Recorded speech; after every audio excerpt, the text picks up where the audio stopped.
Nous allons terminer l'enseignement qu'on a commencé il y a 2 dimanches passés sur Jésus revient bientôt. Mais avant de commencer l'enseignement, nous allons prier. Le Père de Jésus, créateur des cieux et de la terre, nous te disons merci. Merci parce que tu es un Dieu d'amour, Dieu de bonté et Dieu de miséricorde.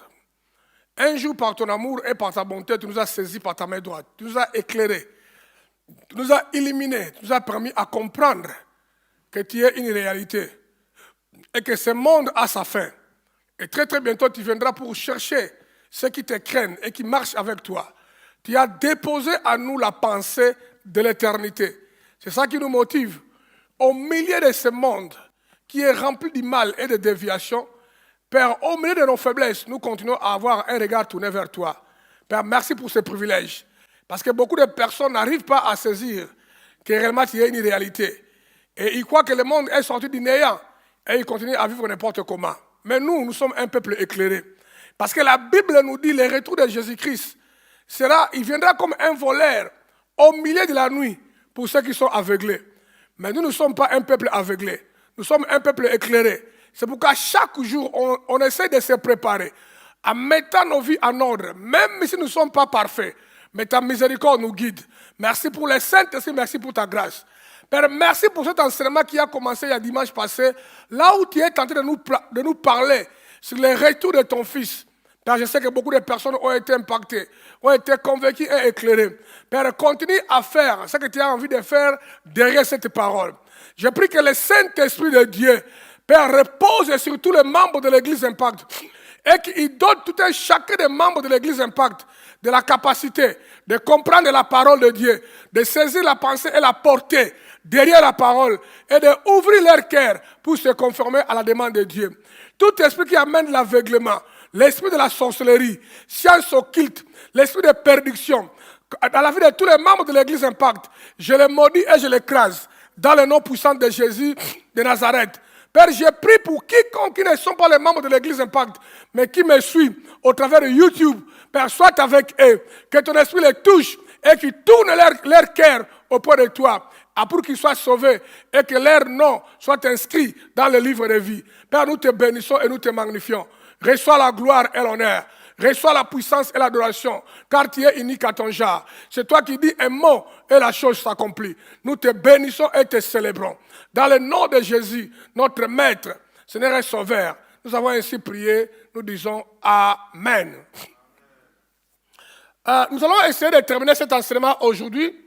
On a commencé, ça fait déjà 2 dimanches, et le dimanche passé, nous avons essayé d'aborder ce point-là, le point 1, dont le titre était « Qu'est-ce qui nous prouve que Jésus revient bientôt ?» Et quels sont les signes qui nous démontrent que réellement Jésus revient? Parce que c'est facile de prêcher sur le retour de Jésus-Christ, mais il faut avoir des éléments qui nous prouvent qu'il revient bientôt, et c'est vrai. Et j'avais commencé à répondre, par rapport à cette question, j'ai dit ceci, Jésus revient bientôt parce que celui qui a promis, celui qui nous a garanti que Jésus revient bientôt, c'est Dieu. Il n'est pas un fils de l'homme pour mentir, parce que celui qui a fait la promesse, il est Dieu, il est la vérité, il n'a jamais menti. Il a dit qu'il revient bientôt, alors il revient bientôt. Et je vous ai donné l'exemple de la période de Noé. Dans la période de Noé, Dieu avait promis à Noé, dit Noé, le mal a augmenté sur la terre d'une façon exponentielle. Je ne peux plus le supporter. L'odeur du mal est montée vers moi. Je vais détruire le monde avec de l'eau. Dieu a promis à Noé et cela a pris à Noé 120 ans. Ça dirait 120 ans. Ceux qui avaient entendu ce que Dieu avait dit après 10 ans, après 20 ans, après 30 ans, après 50 ans, ils disaient, ah non, c'est l'utopie, il ne reviendra plus. Mais 120 ans après, jour pour jour, la pluie est tombée et la terre entière a été détruite. On a bien dit que les éclipses des cieux ont été ouverts et les mers d'en haut a déversé l'eau en abondance. Et les éclipses d'en bas ont été aussi ouverts et les océans d'en bas ont fait jaillir de l'eau pendant 40 jours et 40 nuits. Il y a eu des morts. Ça, c'est la première réponse que j'avais donnée. Et j'ai récité rapidement tous ces versets-là qui disent « Voici, il vient avec la nuée, et tout œil le verra, même ceux qui l'ont percé. Donc bientôt Jésus viendra et tout le monde verra son apparition. Et dans le livre d'Apocalypse, chapitre 14, verset 14, j'ai dit, j'ai regardé et voici, il y avait une nuée blanche. Et sur la nuée était assis quelqu'un qui ressemblait à un fils d'homme, ayant sur sa tête une couronne d'or et dans sa main une fossile tranche. On avait lu ça aussi, j'avais expliqué ça aussi. On a lu ce verset-là aussi sur voici, je viens bientôt. Heureux ceux qui gardent les paroles de la prophétie. Heureux ceux qui gardent. Parce que beaucoup de personnes écoutent la parole de Dieu, ils croient. Peut-être ils avaient peur de quelque chose, peur de la mort, ils avaient besoin du mariage ou d'un miracle. Ils viennent à l'église, ils croient, mais à un certain niveau, ils arrêtent de croire. Et là, ce texte dit heureux, ceux qui croient et qui gardent confiance à la parole de la prophétie parce que le Messie viendra. Et je vous ai parlé du point B. Qu'est-ce qui prouve que Jésus viendra bientôt? Parce que j'ai parlé de crises. Les crises qui s'abattent sur la terre aujourd'hui, comme le coronavirus, c'est parmi les crises. Et j'ai lu avec vous ce texte-là où Habakkuk a vu beaucoup de mal sur la terre. Il y avait du mal partout. Habakkuk est allé prier, Dieu dit, Seigneur, toi tu es un Dieu bon, tu es un Dieu saint. Mais comment tu permets le mal partout? Tu ne vois pas l'injustice. Hein? Un méchant et un homme juste vont devant le tribunal, les méchants gagnent, les justes est condamné. Il y a les morts partout, il y a les désordres. Est-ce que Dieu, tu ne vois pas ça? Dieu a dit, parce que moi-même, je suis en train de venir pour libérer mon église. Alors, les calamités, les crises, les souffrances me précèdent. Il y aura même des pestes, des maladies graves qui sortiront de mes mains, que le monde va expérimenter. Il a dit, hey, écoutez-moi, Habakkuk, si on te dit que c'est moi qui fais ça, tu n'y croiras pas. Mais la crise qui est en train d'augmenter dans le monde, c'est moi, Dieu, qui permet cela. Et ça, c'est intéressant. Et on a vu avec vous le point C. Qu'est-ce qui prouve que Jésus revient bientôt? Je dis parce qu'une fausse paix mondiale apparente qui doit obligatoirement passer par Israël. Je vous ai démontré, bien aimé, que la Bible nous dit, lorsqu'on entendra parler, quand les hommes diront paix et sûreté, quand tout le monde va commencer à réclamer la paix, on a besoin de paix, alors une fausse paix, une paix apparente sera initiée, mais ça sera fausse. Parce que derrière ça, bien aimé, ça cachera le désastre, les dégâts qui va détruire encore le monde pour que le Messie apparaîtra. Et je vous ai donné une information que récemment, il y a eu un traité de paix entre Israël et les pays bien aimés du Golfe, les Arabes, et les pays du Maghreb, et certains pays musulmans. Hein? Les Émirats arabes unis, Arabie saoudite, le Soudan, le Maroc, la Tunisie, Algérie, Égypte, Jordanie, Abu Dhabi, tous ces pays qui sont ennemis d'Israël. Maintenant, ils ont fait la paix avec Israël. En faisant la paix avec Israël, ils sont en train de trahir la Palestine. C'est ça la paix qui sera signée globalement. Que les gens vont croire que la paix là, c'est ça qui amènera une véritable paix ou ça sera une fausse paix qui amènera la destruction. J'ai dit le point D. La Bible parle de l'abomination, le mal, le péché qui va s'asseoir sur les temples, dans l'église. Le péché va s'asseoir. Et je vous ai démontré que non, Israël est en train de préparer déjà à reconstruire le temple de Jérusalem, là où ils vont faire les sacrifices, les holocaustes. Et quand ils seront en train de construire ça, un homme apparaîtra comme le grand prophète, l'homme de Dieu puissant, l'homme de paix, le grand pasteur mondial.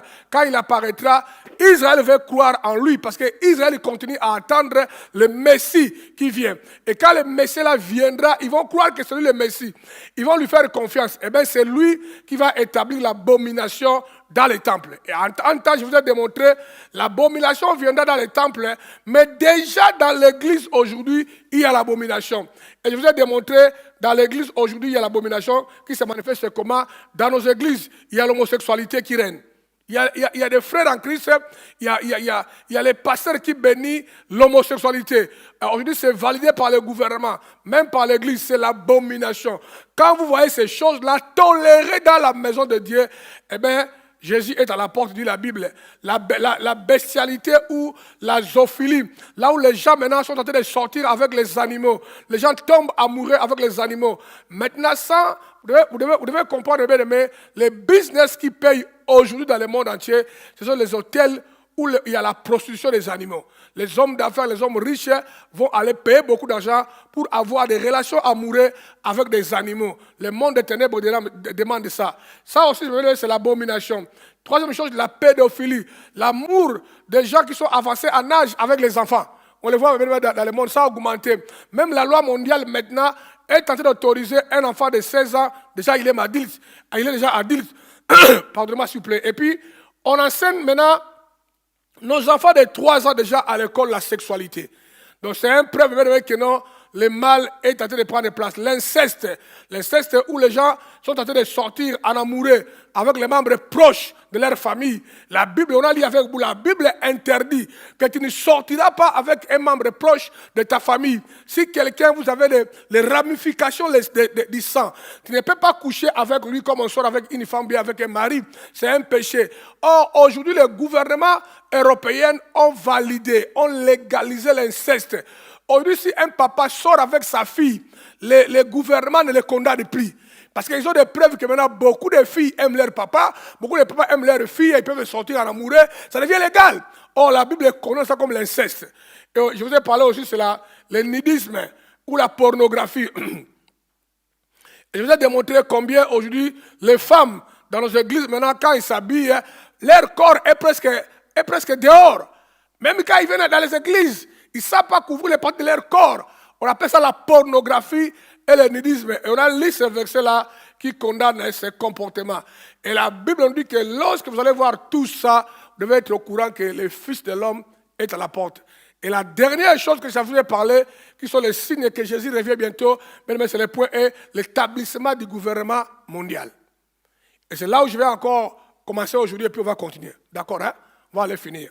On va encore écouter ça si ça ne vous dérange pas. On va écouter ça. On ira ensemble vers ce nouvel ordre mondial. Et personne, je dis bien, personne ne pourra s'y opposer. Il est temps de travailler ensemble à l'avènement d'un nouvel ordre mondial, Nous mettrons en place un système monétaire qui les fera prisonniers pour toujours et qui mettra leurs enfants en faute et en dette. Nous concentrerons leur attention sur l'argent et les biens matériels, afin que beaucoup ne se connectent jamais à leur moi intérieur. Nous utiliserons des métaux mous, des accélérateurs de vieillissement et des tranquillisants dans les aliments et l'eau, et aussi dans l'air. Les métaux les mèneront à ce qu'ils perdent leur intelligence. Il s'agit donc de l'aluminium, du cuivre, etc., à travers les chemtrails. Nous promettons de trouver un antidote dans nos nombreux domaines, et nous les nourrirons avec plus de poison. Les toxines seront absorbées par leur peau et leur bouche, détruisant leur cerveau et leur système reproducteur. Les toxines seront cachées dans tout ce qui les entoure, dans ce qu'ils boivent, mangent, respirent et portent. Avec des images amusantes et des musiques, on leur apprendra que les poisons sont bons. Lorsque les femmes accoucheront, nous injecterons des toxines dans le sang de leurs enfants et nous les convaincrons que c'est pour les aider. On commencera le plus tôt possible quand leurs cerveaux seront encore jeunes. Nous prendrons leurs enfants avec ce qu'ils aiment, le sucré. Quand leur capacité d'apprendre aura été réduite, nous créerons des médicaments qui les rendront encore plus malades et qui causeront d'autres maladies, pour lesquelles nous créerons encore plus de médicaments. Nous utiliserons notre pouvoir pour les rendre dociles et faibles. Ils grandiront en étant déprimés, lents et en surpoids. Nous les distrairons avec l'impudicité, les plaisirs et les jeux. Ils feront ce que nous leur dirons. S'ils s'opposent, nous trouverons des moyens d'utiliser dans leur vie des technologies qui changent la conscience. Nous utiliserons la peur comme notre arme. Nous construirons leur gouvernement en établissant des animosités en leur sein. Nous aurons les deux côtés. Ils feront le travail pour nous et nous prospérons grâce à leurs dettes et leur dur labeur. Si ça nous plaît, nous les ferons s'entretuer. Nous contrôlerons tous leurs aspects de leur vie et leur dirons quoi et comment penser. Ils seront occupés à s'entretuer jusqu'à ce que notre but ultime soit atteint. Nous continuerons à les faire vivre dans l'apport et la colère par rapport à l'image et le son, et ainsi de suite. Ce qui nous permettra véritablement, dans l'après-Covid-19, d'engager un nouvel ordre mondial. Un gouvernement mondial dirigé par le diable en personne. Donc vous avez vu, ça c'est Macky Sall, à la fin il dit, après le coronavirus, on va commencer à établir l'ordre mondial. Ce n'est pas de la blague mes frères. Et le messieurs là qui les a dit clairement que non, on va créer les maladies, sur quoi nous créerons nous-mêmes les médicaments. Donc les choses sont montées, mais intentionnellement. Le but est quoi? De nous mettre dans la peur. Ah, il y a la maladie, il ne faut pas sortir, rester dans la maison. Petit à petit, ils vont nous voler la liberté, pour nous imposer les choses et nous contrôler. Tout ça est en train d'amener à la création de ce qu'on appelle la globalisation, qu'on appelle l'ordre mondial avec un seul leader. Amen. Et ça, ce sont des signes qui montrent que Jésus est à la porte. C'est hyper important de capter ça. L'ordre mondial est en train d'être créé. Vous verrez par exemple chez nous, nous qui sommes les Congolais parmi nous, vous allez voir que le Congo c'est un pays pauvre en termes de l'argent. Il a beaucoup de matières premières, mais en termes de l'argent, on n'a rien. Mais le Congo a signé les accords d'échange dans les frontières pour enlever la douane avec les pays voisins. Tous les pays voisins vendent quelque chose. Nous, on ne vend rien, à part les matières premières qu'on nous prend par la force. Ça veut dire qu'ils vont faire entrer beaucoup de choses au Congo par les hommes d'affaires de l'extérieur. Ils vont nous imposer les prix. Ça veut dire que toute notre économie ira entre les mains des étrangers. Donc nous serons là en train de consommer, mais on n'aura rien. Tout ça, on appelle ça l'ordre mondial. Appauvrir les gens financièrement. Avec le corona, combien de gens sont tombés en faillite? En train de libérer l'argent entre les mains des individus pour mettre ça entre les mains d'un groupe de gens. Et c'est eux qui vont contrôler le monde.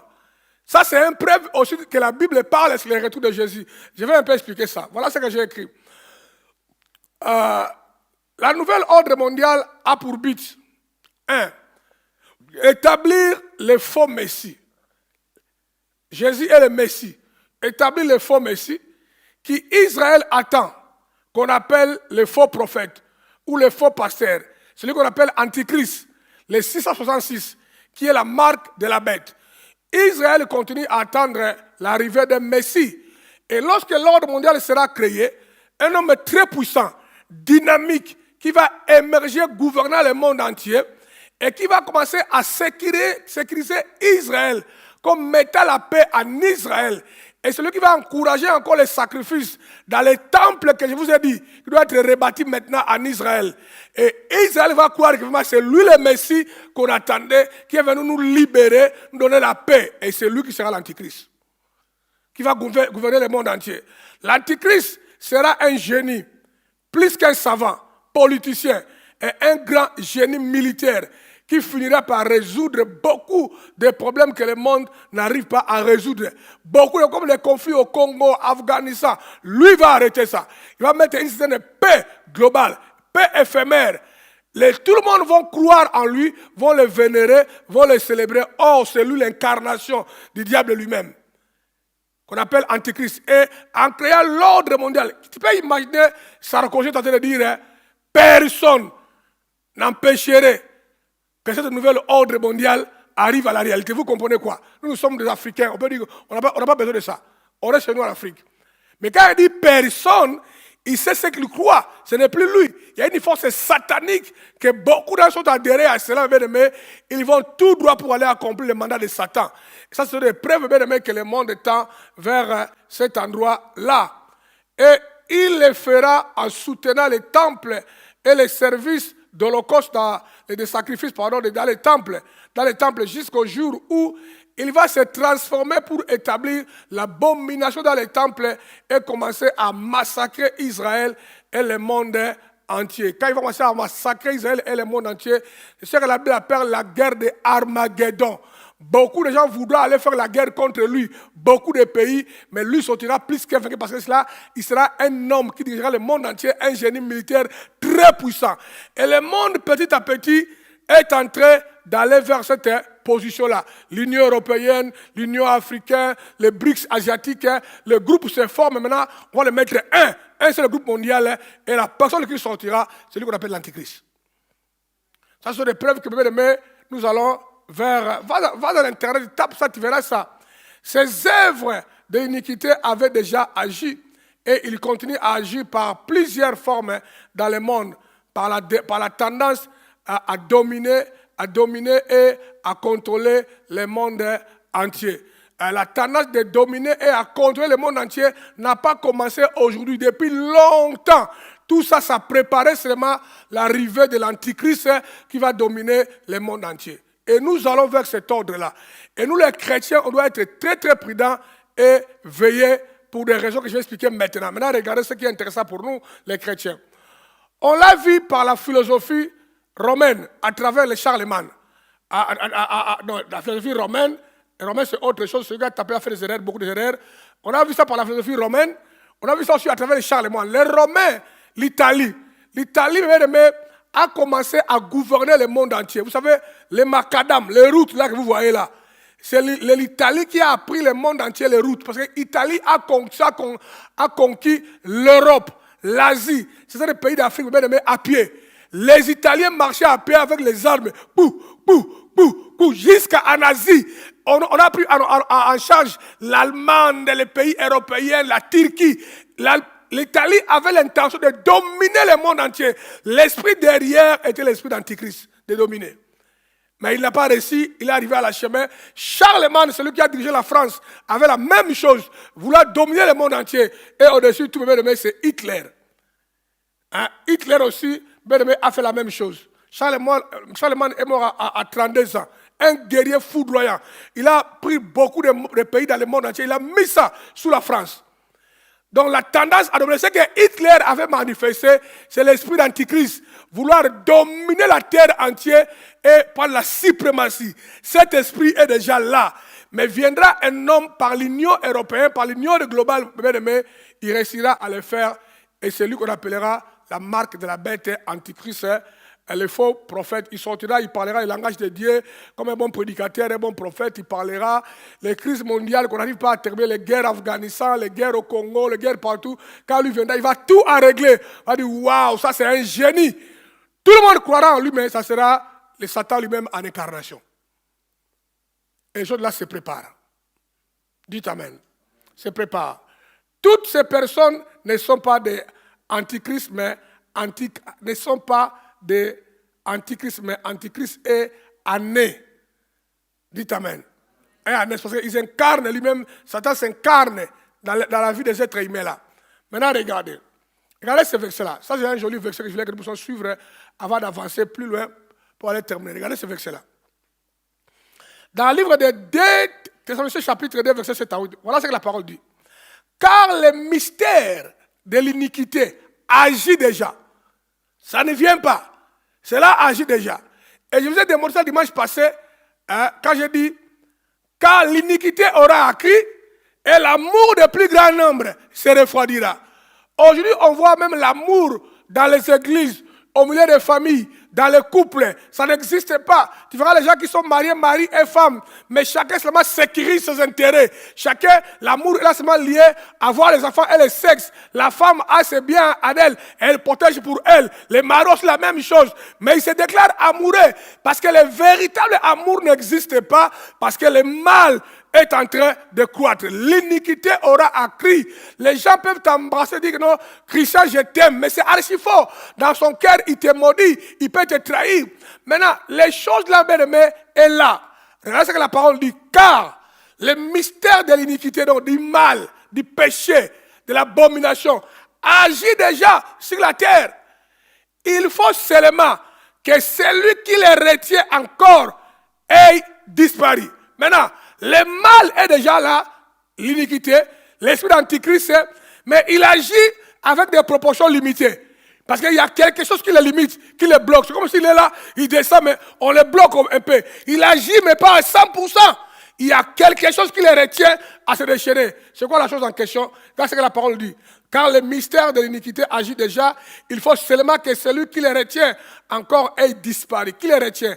Alors apparaîtra l'impie, que le Seigneur Jésus détruira par le souffle de sa bouche et qu'il anéantira par l'éclat de son avènement. Maintenant, la chose qui retient l'iniquité à se manifester totalement, c'est ce que nous appelons l'Église. L'Église est remplie du Saint-Esprit.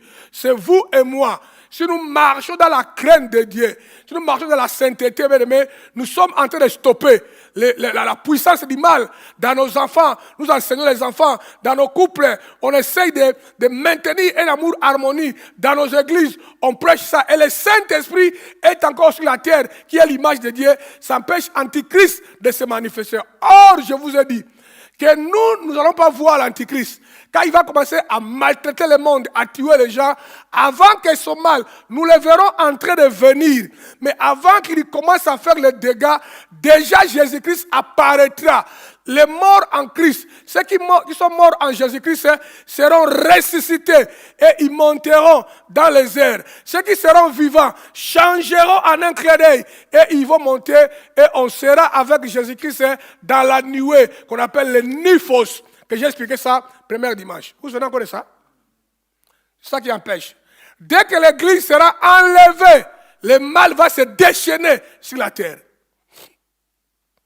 Et ça sera misérable un chrétien qui est là comme moi, en train de prêcher, en train de faire le service de Dieu, mais je suis hypocrite, je vis dans les péchés, je ne suis pas rempli du Saint-Esprit. Le jour où Jésus revient, l'église part, moi je reste. Avec l'espoir que non, je vais être sauvé au travers la tribulation de l'Antichrist. Ça ne sera pas facile, parce que la Bible nous dit, il y aura la persécution, le mal et la souffrance. Ça sera difficile à maintenir la foi. Beaucoup vont nier encore Jésus-Christ. Déjà, tu y es resté, tu n'es pas enlevé. Dès maintenant, il faut défendre Christ au milieu des tribulations. Ce ne sera pas facile. Alors, il sera intéressant pour les enfants de Dieu que nous soyons droits, honnêtes, dans l'intégrité. Ne soyez pas trop matérialistes. Parce qu'aujourd'hui, même nous les chrétiens, nous servons Dieu, mais nos cœurs toujours sont attachés au matériel, aux biens passagers. Nous nous accrochons avec cela, comme si le jour où Jésus viendra, nous partirons avec ça. C'est très dangereux. Travailler pour avoir l'argent, nourrir ta famille, et une petite voiture à la maison, vivez un peu très bien, mais ton cœur ne doit pas s'attacher à ces choses-là. Ces choses-là sont passagères, ça restera. Viendra un temps, nous partirons, on sera enlevé, il y aura l'enlèvement, et après l'enlèvement, il y aura le jugement dernier. C'est pourquoi Job a dit, nous sommes venus ni avec rien, et avec rien, nous retournerons auprès du Père. Mais pourquoi permettre les choses qui n'iront pas avec toi au ciel, corrompre ton cœur et te dévier et aller à l'enfer? Et ce qui est mal, aujourd'hui, c'est l'église qui fait plus que les païens. Dans l'église, on prêche que la prospérité, l'argent, les pasteurs se battent pour avoir des millions, tout ça, bien aimé, parce que l'esprit du monde, l'esprit de corruption a déjà corrompu le monde entier. Je suis en train de parler, je parle ça répéter, parce que quand tu es marié, étant que chrétien comme moi, parfois ce n'est pas facile. C'est pourquoi je vois les apôtres Paul, on dit que si tu es chrétien, tu ne devais pas te marier, d'ailleurs tu as fait un bon choix. Apôtre Paul n'a pas exagéré, enfin, il avait raison. Hein? Parce que moi, j'ai quelques économies à la maison. J'ai quelques 2 euros, 3 euros à la maison. Mais j'ai l'ambition maintenant de servir Dieu avec tout mon argent. Aider les pauvres, aider les gens avec mon argent. Mais tu as une femme à la maison. Si elle n'est pas d'accord, à la maison, le combat commence la guerre. Vous me suivez? Mais si j'étais seul,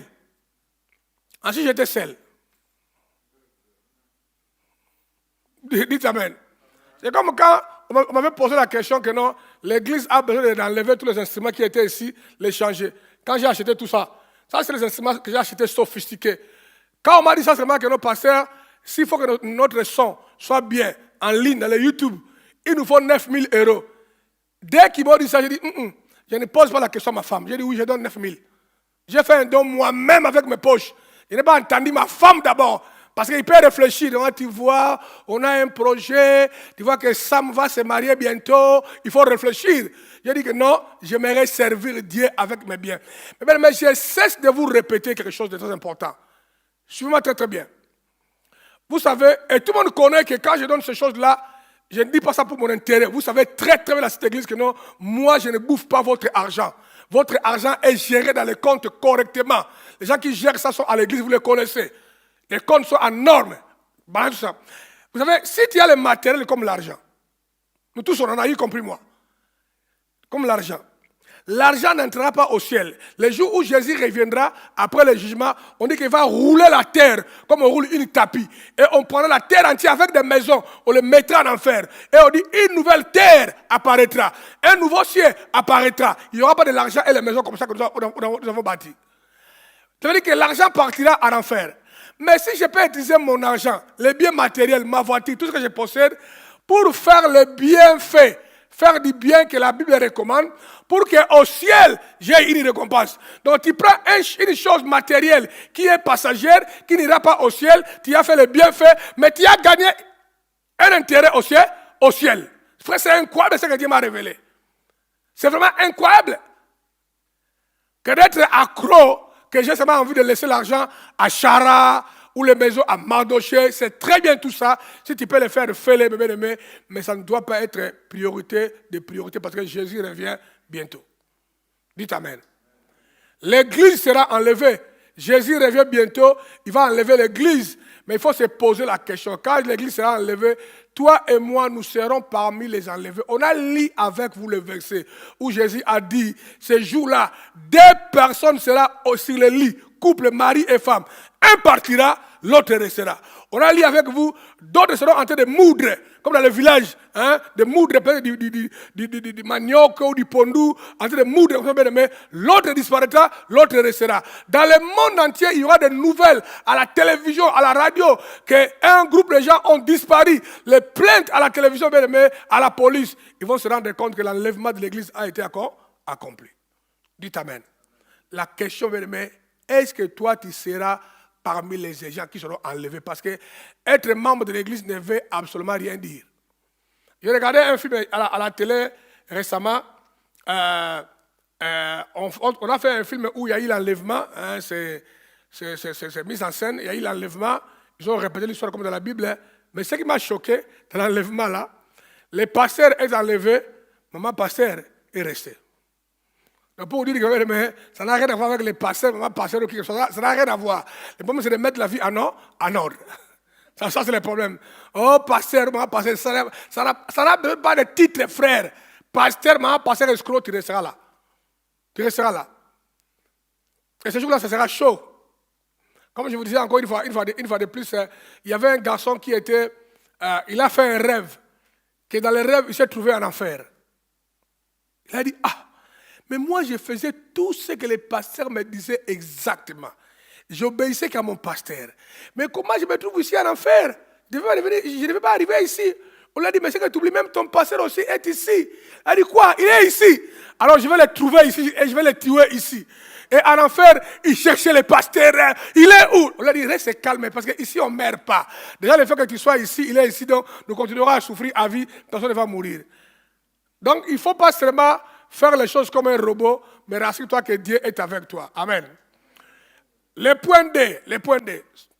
Le but de toutes ces choses que je suis en train de dire, que j'explique, le but de toutes ces choses doit être, quand Jésus reviendra dans sa gloire, pour prendre ou sauver son église, tu dois te rassurer que tu es parmi cette équipe ou groupe de personnes qui seront enlevées. Qui seront enlevées.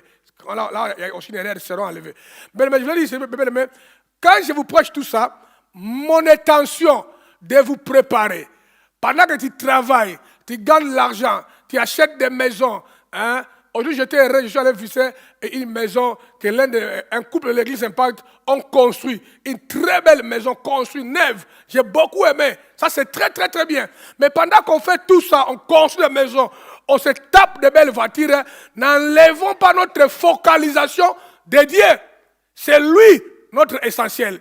C'est lui la meilleure des meilleures. Le monde est passager. Dites Amen. Quelqu'un me comprend? Donc mon intention, quand je vous donne cet enseignement-là, mes bien-aimés, que tu puisses te rassurer, Christian, que le jour où Jésus viendra, que toi, tu dois être parmi les gens qui seront enlevés, ne pas rester ici. Ça, c'est mon intention. Et je vous ai dit comment cet enseignement est venu dans mon cœur. C'est depuis les 8. Laissez-moi ici, quand j'étais au Togo. On prêchait avec vous une autre chose. Quand à 8 heures, j'étais assis dans ma chambre d'hôtel, j'ai senti comme si on m'a frappé quelque chose ici, au dos. Je commençais à avoir très mal au dos. Directement, j'ai entendu la voix qui me dit, Anaclet, enseigne sur l'enlèvement. Je reviens bientôt. J'ai combattu avec cette voix pendant 2 jours. Et dimanche qui a suivi, le 10, le 13, je suis venu prêcher ça. C'était une voix que j'ai entendue.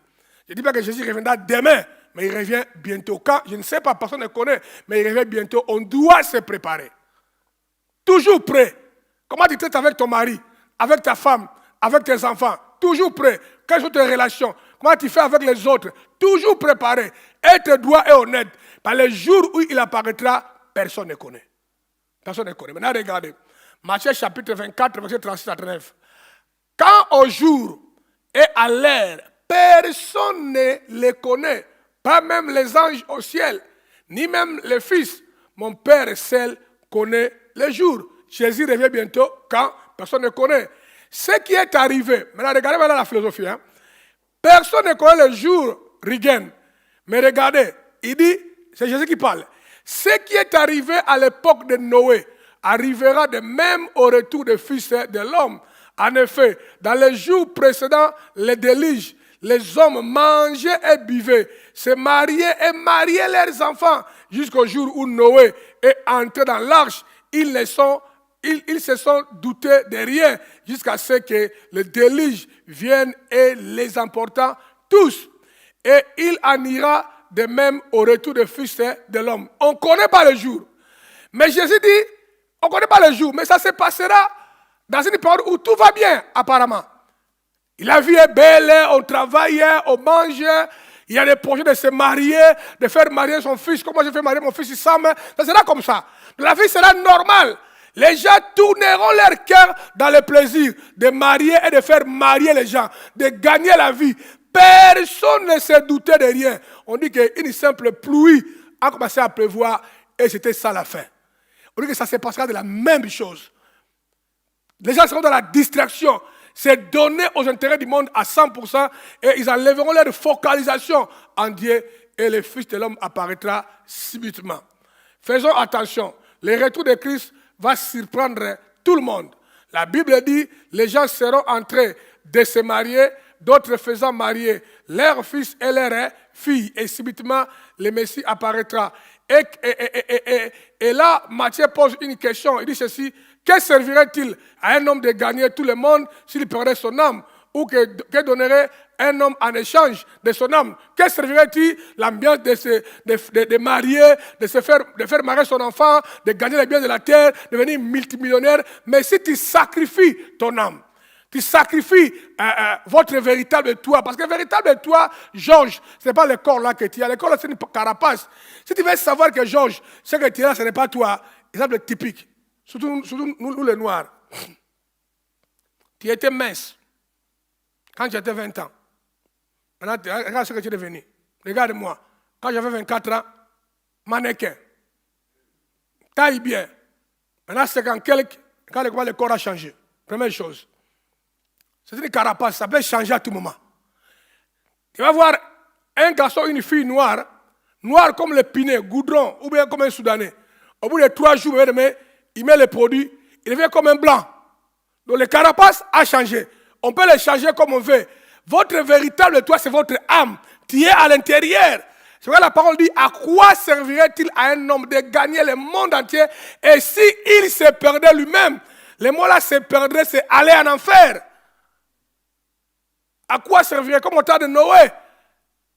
Les gens se sont engagés à gagner le monde, mais ils ont perdu leur âme. Si tu comptes faire partie de ces hommes et des femmes qui seront enlevées, si tu veux être parmi les gens qui seront enlevés, Rigen, qui vont aller au ciel en gel. Premier tour, quand Jésus vient, bam, tu es enlevé. Si tu veux être parmi les gens qui seront enlevés, Patrice Chiassa au Canada, mon frère Romney à Kinshasa, voilà les comportements que tu dois avoir, Philippe, comme à Île-la Réunion, Judas à Brazzaville. Voilà notre attitude qu'on doit avoir grâce en Égypte. Il faut recevoir Jésus-Christ dans ta vie comme ton Seigneur et Sauveur personnel. Tu dois recevoir. Ce n'est pas le fait d'aller à l'église. Ce n'est pas le fait que tu es né dans une maison chrétienne comme Chara est né dans ma maison. Ce n'est pas ça qui fait la différence.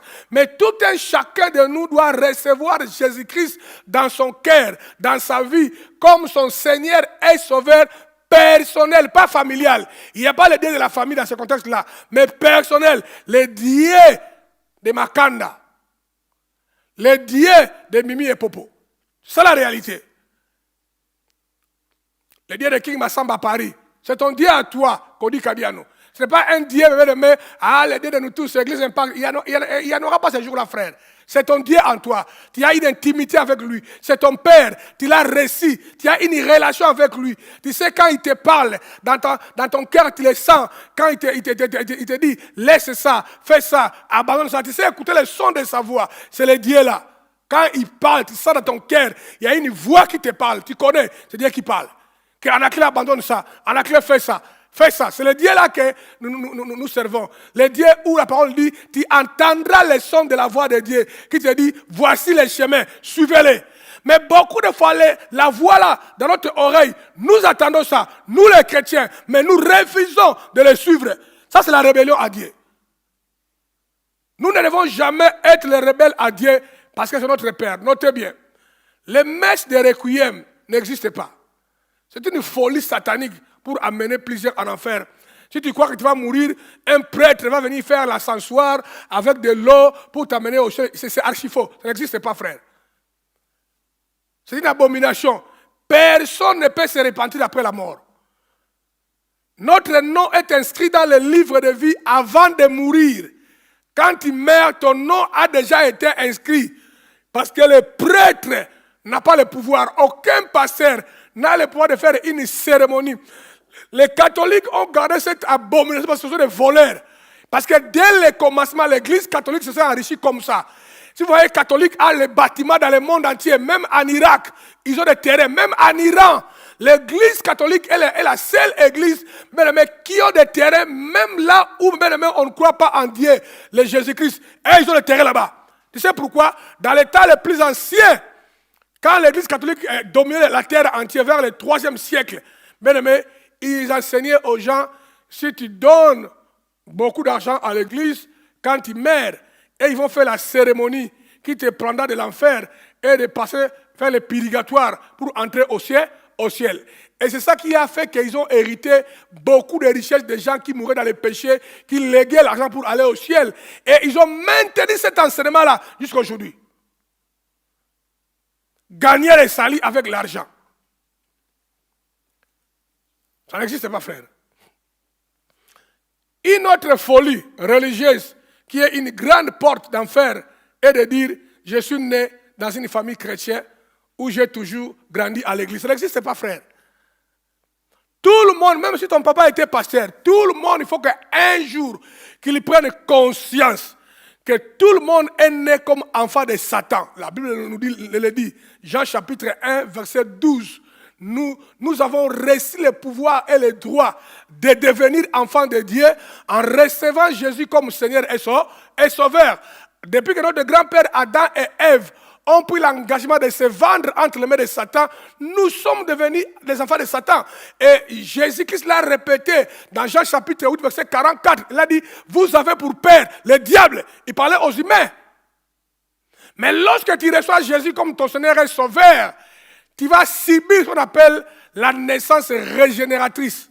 Tu es régénéré. La transformation. Le Saint-Esprit vient sceller ton âme et faire de toi un fils de Dieu.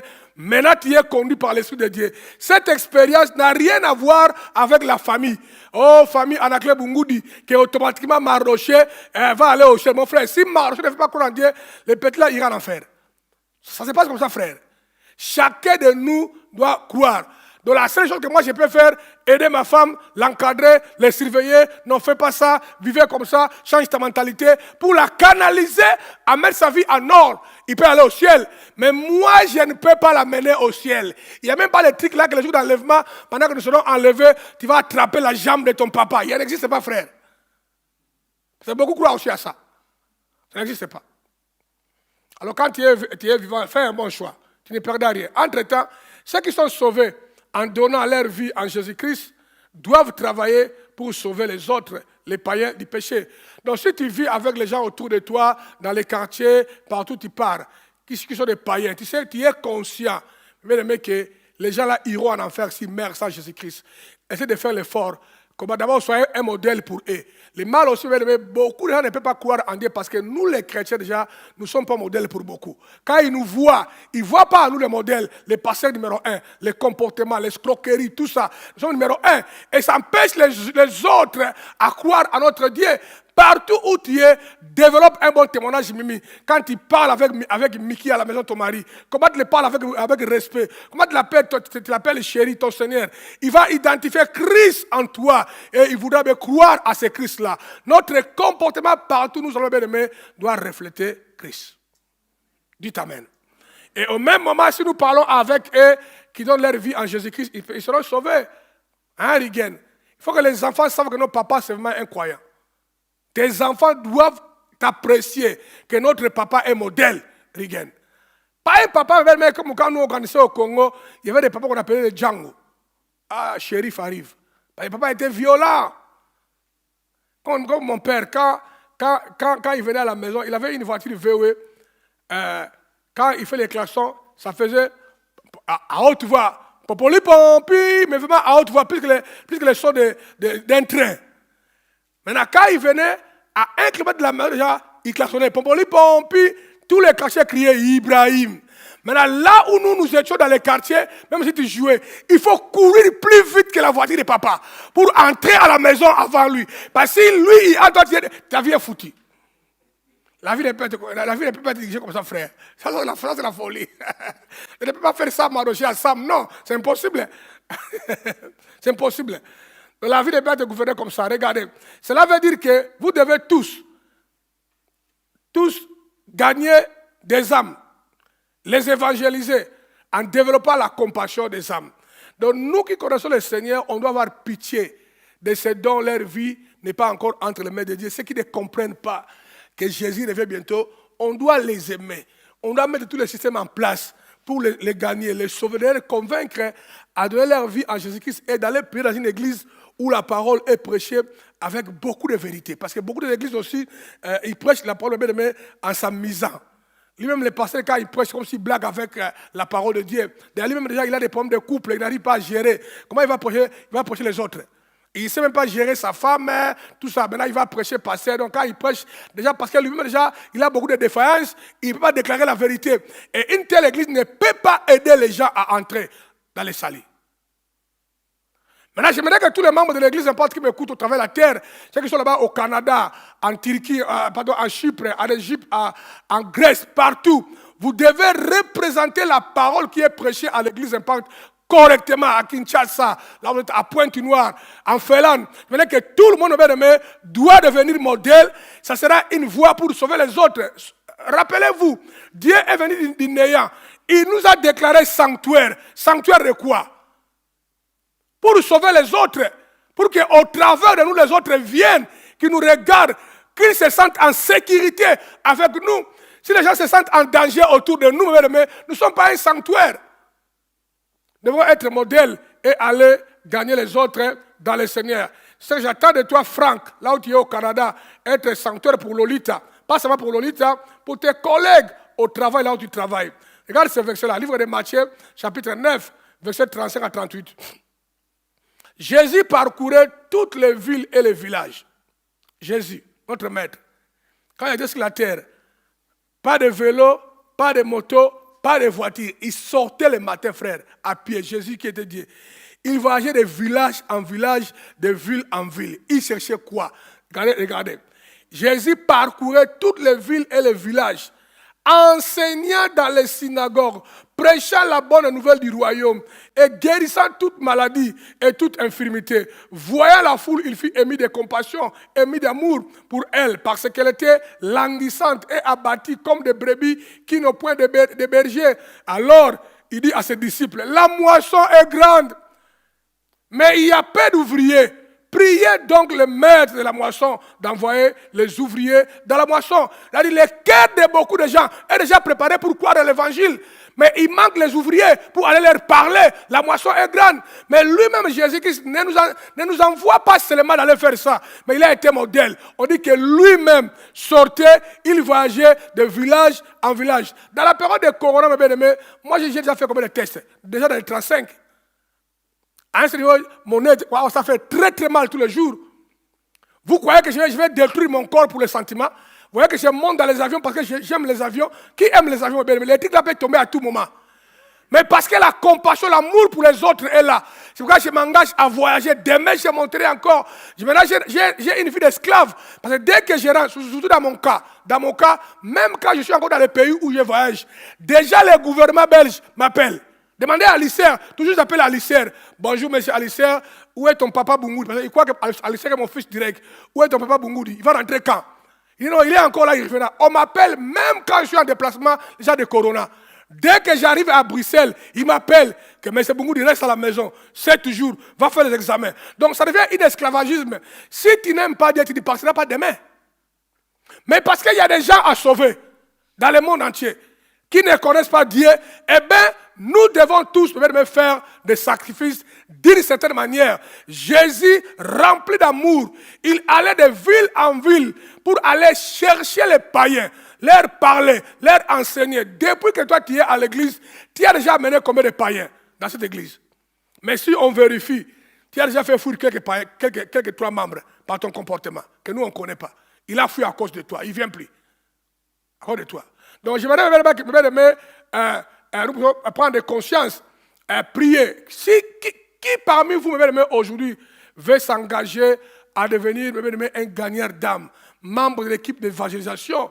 Ici à Bruxelles, on a une équipe d'évangélisation. Il y a des gens qui travaillent là-bas, tu peux les contacter. Il y a le frère Félicien qui est dans la salle de travail là-bas. Il y a le frère Bienvenu est là. Il y a le frère Sam, mon fils. Il y a la sœur Odia. Ils sont une équipe de 5 qui gère l'équipe d'évangélisation. Là-bas à Kinshasa, il y a Stegel, il y a Boni, ils ont une équipe autour d'eux. Là-bas en Côte d'Ivoire, il y en a. Va voir les leaders de votre église là où tu es, à l'impact. Dites-lui que tu vas devenir ouvrier. Quelqu'un qui sortira pour aller évangéliser. Moi, je m'engagerai à vous former, à vous encadrer comment le faire. Parce que nous devons sauver les gens parce que Jésus revient bientôt. Matthieu chapitre 28, verset 19 à 20. La parole dit ceci. Allez, allez. Ne restez pas à la maison. Allez. Allez, faites de toutes les nations des disciples. Donc, allez prêcher. Les baptisant au nom du Père, du Fils et du Saint-Esprit. Tu dois aller Rigen, aller évangéliser. Tu dois sortir Benoît, pas seulement les business. Tu dois sortir aussi, aller sauver les âmes. Tu dois sortir, mon frère David Changwang, là où tu as eu la réunion. Tu dois aller sauver les âmes. Tu dois sortir, mon frère Trésor Hachema, aller gagner les âmes. Nous tous, on doit sauver nos frères. Parce que si Jésus vient, aujourd'hui, ils vont aller en affaire. Ils vont aller en affaire. C'est hyper important. On dit quand tu vas aller sauver les gens, il faut les enseigner, enseigner-leur à observer tout ce que je vous ai prescrit. Non seulement vous leur enseigner de croire en Jésus-Christ, mais ils doivent obéir à la parole de Jésus-Christ. Ils doivent obéir, il faut leur enseigner d'obéir. Parce que beaucoup de gens viennent à l'église, ils n'obéissent pas. Et voici, je suis avec vous tous les jours jusqu'à la fin du monde. Dans ces 2 textes que j'ai lus là-bas, nous voyons l'ordre suprême de Dieu. Évangéliser pour sauver les autres, les âmes. C'est un ordre suprême, manger le coup ça. Là où tu vas à l'école, il faut aller parler avec tes amis, les collègues de Jésus-Christ. Invite-les à l'église. Jésus a un plan merveilleux pour eux. Livre de Romains, chapitre 10, verset 10, verset 11, 13 à 14. Car c'est en croyant du cœur qu'on parvient à la justice. Et c'est en confessant de la bouche qu'on parvient au salut. Donc, il faut que quelqu'un confesse de sa bouche Jésus-Christ est le Seigneur et Sauveur pour avoir le salut. C'est clair, hein? Maintenant, regardez. La Bible pose la question. Car Quiconque invoquera le nom du Seigneur Jésus-Christ sera comment? Sauvé. Donc si tu invoques Jésus, entre dans mon cœur, je te reçois comme mon Seigneur est sauveur, j'abandonne mes péchés, je te suis, aide-moi par ton Esprit Saint, tu es sauvé. Là, regarde le verset 14, ça c'est intéressant. Tout le monde, là où tu es en train de me suivre, arrête un peu d'écrire, regardez ce verset, verset 14, s'il vous plaît. On dit, comment donc invoqueront-ils celui en qui ils n'ont pas cru? Comment quelqu'un veut invoquer Jésus, Jésus entre dans mon cœur, s'il n'a pas encore cru en Jésus, c'est impossible. On n'invoque pas quelqu'un qu'on ne connaît pas. Il faut le connaître et croire en lui pour l'évoquer. Mais la Bible continue. Et comment croiront-ils à celui dont ils ne connaissent, ils n'ont pas entendu parler? Comment croire à quelqu'un qu'on n'a jamais entendu parler? Et comment entendront-ils parler s'il n'y a personne qui les prêche? Donc, il faut qu'il y ait des gens qui puissent aller prêcher. Pour que d'autres entendent. Et prêcher englobe tout.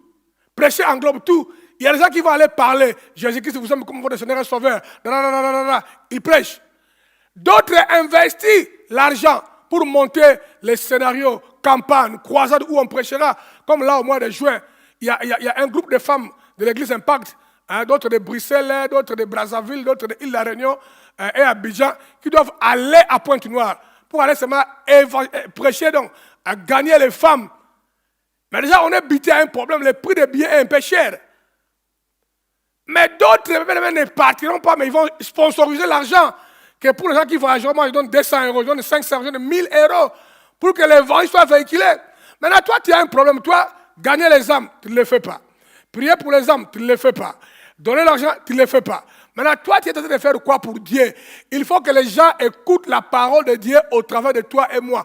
Engage-toi à honorer ton Dieu dans certains de ces domaines. Devenez toi-même gagneur d'âme ou évangéliste, ou bien sponsorisé, ou devenez intercesseur, ou tu sais que par semaine, tu vas gêner et prier 2 jours que le Seigneur touche les cœurs des gens, sauve les gens. En Afrique, part au Togo, touche les cœurs des pasteurs, que les pasteurs viennent nombreux à changer leur vie, pour que leurs membres aussi changent la vie. Tu dois t'engager à quelque chose parce que tu es conscient que Jésus revient bientôt. Dites Amen. Actes chapitre 20, verset 24. Mais je ne fais pour moi-même aucun cas de ma vie, comme si elle m'était précieuse, pourvu que j'accomplisse ma course avec joie. Et le mystère que j'ai reçu du Seigneur Jésus, d'annoncer la bonne nouvelle de la grâce de qui? De Dieu. Ça, c'est un verset incroyable. Paul a dit, je ne considère pas ma propre vie. Je ne prête même pas attention de ça. Dans les avions, il y a le coronavirus ou quoi. On va te mettre des trucs dans le nez pendant 32 fois. Paul a dit, je ne m'inquiète plus de ça. Je vais seulement accomplir la volonté de Dieu, mon mandat, d'annoncer la bonne nouvelle du salut. Parfois, nos priorités sont totalement égoïstes. Parce que là où toi tu es assis, tu écoutes les sons de ma voix. Là où tu es à l'île de la Réunion. Là où tu es à Paris, tu me suis là. Les gens ont fait les sacrifices pour que toi tu viennes dans le Seigneur. Les gens ont jeûné, sont venus évangéliser. Les gens ont prié pour que ton cœur soit touché, tu viennes. Toi aussi fais la même chose. Apôtre Paul dit, mais je ne fais pour moi-même. Il n'y a pas l'individualisme, il n'y a pas l'amour de soi exagéré. Je ne prête pas attention à ma propre vie. C'est que l'apôtre Paul est en train de parler. Il ne l'a pas ramassé. Jésus a dit, quiconque veut me suivre, qu'il se hait lui-même. Et qu'il porte sa croix et qu'il me suive. L'amour exagéré de soi va te voler tout l'esprit de sacrifice. Même quand tu vois quelqu'un malade, tu ne veux pas aller prier pour lui ou aller le visiter. Même quand tu vois quelqu'un qui souffre, il a besoin d'aide de $100, c'est un combat pour toi pour aider parce que tu as l'amour exagéré de soi-même. Ça, c'est une nature satanique. Tu t'aimes trop. Tu aimes toi-même trop. J'ai toujours donné un témoignage ici à l'église Impact. Je ne cesserai pas de vous rappeler ça.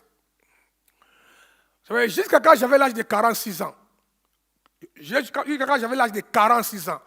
moi, je n'avais pas encore touché 10 000 € qui m'appartient à moi-même. Il n'y en avait pas. L'église Impact avait beaucoup d'argent déjà, en banque. Même quand j'achetais ma maison, j'avais que 5 000 €. Je suis allé prêter 16 000 dans une autre banque pour ajouter les 5 000, donner le notaire. Puis j'ai apporté l'argent pour la banque, j'ai acheté la maison. Je n'avais pas encore au cash, comme ça, 10 000 euros qui appartient à la clé. Il n'y en avait pas. À l'âge de 46 ans, frère. Mais quand les gens voyaient, ah, j'ai un problème, je donne 500, je donne 1000, et à l'église et ailleurs, les gens croyaient que moi j'avais la fortune, frère, c'est archi faux. J'écoutais la voix de quelqu'un et je regardais son besoin. Je dis que son besoin est plus important que mes besoins à moi. Je vais aider là-bas. Moi, j'ai l'essentiel à manger et à boire. Dites Amen. C'est essentiel. Je vous dis la vérité. Si moi j'ai touché plus de 10 000 euros dans ma propre vie, c'est après l'âge de 46 ans.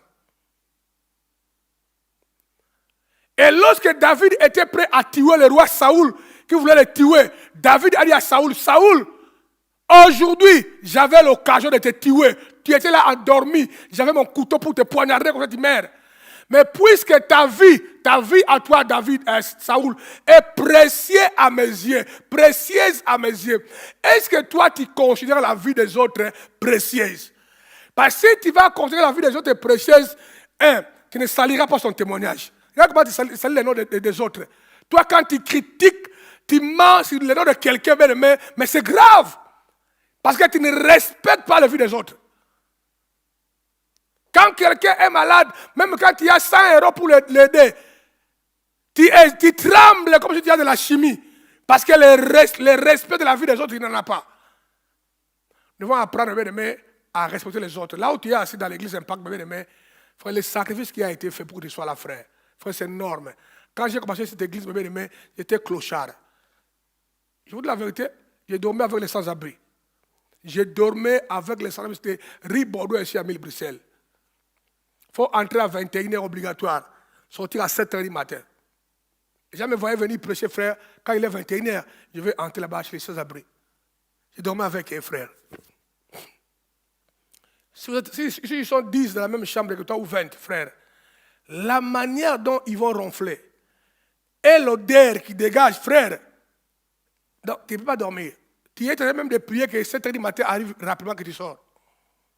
Que tu sors. Mais la vie de prière que j'ai prié pour les gens, tous les jours, j'ai prié dans les mauvaises conditions, malade. J'avais des furongles entre les mains ici. Je n'ai pas le droit d'aller chez le médecin. Ça gonflait, malade. Mais j'ai prié pour les gens. Seigneur, aide-moi. Aujourd'hui, regarde dans le monde entier. On est combien dans le monde entier? Combien de vies des gens ont changé? Combien de vies des gens sont stabilisées? Les gens se sont mariés. Ils ont de bonnes vies. Leur vie va de l'avant. Quelqu'un a payé le prix. Toi aussi, tu dois payer le prix pour les autres. Tu dois payer le prix. J'aimerais enlever dans ton cœur cet esprit d'égoïsme-là. Ce n'est pas un sanctuaire. Change. Paye le prix pour tes frères. Là-bas au ciel, tu seras récompensé. Si Jésus tarde de venir, tu seras béni. Tes enfants seront bénis. Les enfants de tes enfants seront bénis. Donc, ayez un bon cœur. N'ayez pas un mauvais cœur. Aimez les gens. Soyez patient avec les gens. Supportez les gens. Quelqu'un te critique. Fais comme si tu n'as rien entendu. Je vous ai dit une fois, j'étais ici à l'église. Le frère Picho, qui a déjà quitté l'église Impact, il m'a me voir, il passait la clé. J'étais aujourd'hui dans Forum. Là où on cherche du travail, c'est Forum. Hein? Forum des Flamands à Villevorde. J'ai rencontré un pasteur. Les pasteurs là, on était assis nombreux dans le forum. Il a commencé à te critiquer, pasteur, c'est grave. Il ne sait pas que moi je prêche dans ton église. Il m'a donné le nom de ce pasteur-là. Le même jour que le frère Pichot m'a parlé de l'histoire là, le pasteur là m'a téléphoné. Il m'a dit, pasteur en anglais, je viens de louer une salle, on a arrangé la salle pour l'église, mais nous manquons l'argent pour la peinture, on a besoin de 2000 euros. Je lui ai dit, passe à l'église. J'ai dit, allez, donne-lui 2000 euros. Je lui donne 2000 euros. Il ne sait pas qu'il m'a incité le matin. Je suis au courant de ça. Il ne sait pas. Moi, je connais, il m'a incité. Il m'a rossé. Comme on dit chez nous au Congo, le Nyuka. Il m'a rossé. Moi, je savais. Aujourd'hui, quand on se va avec lui, on parle. Il ne sait pas que je suis au courant de tout. Le mal avec toi, tu veux à tout prix me revendiquer. Notre maître Jésus, on l'a maltraité. Nous devons apprendre à surmonter le mal par le bien. Ne rendez pas le mal par le mal, frère. Travaille ton cœur. Aie un cœur d'amour, un cœur patient, un cœur doux, un cœur qui supporte. Ça ne vient pas comme ça, mais tu dois prier pour ça. Et puis le travail, il faut prier pour ça. Dire, donne-moi un cœur, donne-moi un cœur. Parce que si tu n'as pas un cœur, même dans nos églises là, comme moi je dirige Impact là, frère. Il y a les membres de l'église même qui sont de l'église qui me critiquent. Moi, leur pasteur, si on croit de ça, tu vas faire quoi? Tu vas les chasser, tu vas les tuer ou les maudire. Tu vas faire quoi? Si tu vas continuer à les mettre, à les supporter et à l'aider. C'est ça le travail. Donc je voudrais que tous les membres de l'église Impact nous pouvons manifester un véritable sanctuaire. Le sanctuaire passe par la dimension pastorale. Aimer les gens, les apprécier et payer les prix pour eux. Les mêmes personnes là que Jésus est mort pour eux, a guéri, a béni, c'est eux qui criaient crucifiez-les, crucifiez-les, crucifiez-les. Mais Jésus ne les a pas maudits. Dites Amen. Voici quelques versets qui te permettent maintenant de donner ta vie en Jésus-Christ. Donc, déjà, tout le monde a pris l'engagement d'aller gagner les âmes, d'aller évangéliser. Maintenant, toi qui me suis là-bas, en ligne, à la télé, ou sur YouTube, sur WhatsApp, où tu es tombé sur ma prédication par hasard, si tu n'as pas encore donné ta vie en Jésus-Christ comme ton Seigneur et Sauveur, je te garantis que Jésus revient bientôt. Fais-le, donne ta vie en Jésus-Christ. Recevez-le comme ton Seigneur et Sauveur, tu seras sauvé. Voilà quelques versets. Je vais lire ça rapidement. Jean chapitre 3, verset 33. Celui qui croit au Fils a la vie éternelle. Celui qui ne croit pas au Fils ne verra point la vie. Mais la colère de Dieu demeure sur lui. Si tu ne crois pas en Jésus-Christ comme ton Seigneur et Sauveur, la colère de Dieu demeure sur toi. Romains chapitre 6, verset 23. Car le salaire du péché, c'est la mort. Mais le don gratuit de Dieu, c'est la vie éternelle en Jésus-Christ notre Seigneur. Jésus, Dieu nous donne le don du salut, Christian. Le don de la vie éternelle. Si tu veux le recevoir, eh bien, recevez Jésus comme ton Seigneur et Sauveur. Continuez à mener une vie de péché, bien aimé. Son salaire, c'est la mort. La vie de péché, ce n'est pas le fait de commettre toujours les péchés, voler, l'adultère. Non, non, non, non. Quiconque n'a pas encore donné sa vie en Jésus-Christ déjà, c'est un homme pécheur. Il est dans l'état du péché. Il hérite le péché de notre grand-père Adam et Ève. C'est ça le péché. Maintenant, quand tu donnes ta vie en Jésus-Christ, Dieu te purifie par le sang de Jésus. Tu es comme un homme qui n'a pas commis le péché, un homme nouveau qu'on appelle les saints. Tu es devenu saint. Jean 14, 6, c'est Jésus qui parle ici. Jésus dit, je suis le chemin. Je suis la vérité, je suis la vie. Nul ne vient au Père que par moi. Personne ne peut aller au ciel en passant par une autre voie. Oh, parce qu'il est membre de l'église, il est ami du pasteur, son papa est pasteur. Non, non, non, non. Pour aller là où habite Dieu, il faut croire que Jésus est le chemin, il est la vérité, il est la vie. Donne ta vie en Jésus-Christ, tu rends cette chemin-là possible. Romains 10, 9. Si tu confesses de ta bouche le Seigneur Jésus, et si tu crois dans ton cœur que Dieu l'a ressuscité des morts, tu seras sauvé. Il faut confesser Jésus-Christ. Je te reçois comme mon Seigneur et Sauveur. Entre dans ma vie. Je crois que tu es mort à la croix pour mes péchés. Je viens m'humilier. Écris mon nom dans le livre de vie. Si tu crois et tu confesses, tu seras sauvé. À l'instant même, ton nom est inscrit dans le livre de vie. Dans le livre d'Apocalypse, chapitre 3, verset 20. C'est Jésus qui parle. Il dit, voici, je me tiens à la porte. C'est la porte de ton cœur. Voici, je me tiens à la porte et je frappe. Frapper veut dire quoi? Quand tu écoutes la parole de Dieu, il est en train de frapper dans ton cœur. Il te dit, ouvre ton cœur. Je vais entrer dans ton cœur. Voici, je me tiens à la porte et je frappe. Si quelqu'un attend ma voix et ouvre la porte, j'entrerai chez lui. Je souperai avec lui, lui avec moi. Jésus veut entrer dans ta vie. Il veut devenir ton Seigneur et Sauveur, ton maître. Mais il frappe. En écoutant la parole de Dieu, Jésus est en train de frapper. Toi qui as écouté le son de la voix de Dieu au travers Anaclet, si tu sais que tu n'as pas encore donné ta vie en Jésus-Christ, même si tu es membre de l'église Impact, tu viens à l'église, tu es à la chorale, tu es très engagé, tu payes ta dîme, mais si tu es conscient, tu n'as pas encore donné ta vie en Jésus-Christ, tu ne l'as pas encore reçu comme ton Seigneur et Sauveur, ça c'est une très bonne occasion pour donner ta vie en Jésus-Christ aujourd'hui, cet après-midi. Parce qu'il t'aime, il a un plan merveilleux pour toi. Il veut faire de toi son enfant. Tu ne seras plus enfant de Dieu, de Satan, tu deviendras enfant de Dieu. Ton nom sera inscrit dans le livre de vie. Tous tes péchés que tu as commis, même les dégâts, ils te seront pardonnés. Le jour où Jésus apparaîtra, tu vivras avec lui dans l'éternité. Si ton cœur est vraiment touché, j'aimerais te demander là où tu es, tu puisses t'engager à prier avec moi cette prière. Ne faites pas la prière par la religiosité.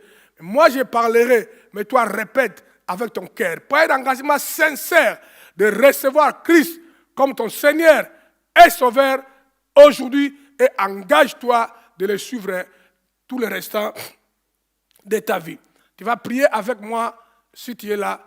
Ferme les yeux. N'aie honte des personnes, ni de ton mari, ni de ta femme, ni de tes amis. Mais le jour où Jésus apparaîtra, tu ne partiras pas avec tes amis. Ou le jour où tu mourras, dans la tombe, là, tu vas aller seul. Pas avec un ami, pas avec une femme ou un mari. Alors prends ton engagement de sauver ta vie parce que Jésus revient bientôt. Tu vas répéter cette prière après moi de tout votre cœur. Seigneur Jésus, j'ai vu combien tu as frappé mon cœur aujourd'hui. Et je viens ouvrir la porte de mon cœur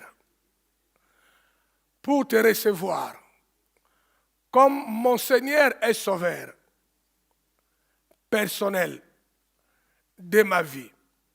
Je reconnais que j'avais dirigé ma vie moi-même comme je le voulais. Mais aujourd'hui, j'ai entendu ta voix. C'est pourquoi je retourne auprès de toi. Toi qui n'as jamais commis le péché. Mais tu es mort à la croix pour mes péchés. J'ouvre mon cœur et je te reçois comme mon Seigneur et Sauveur. Entre dans mon cœur. Pardonne tous mes péchés.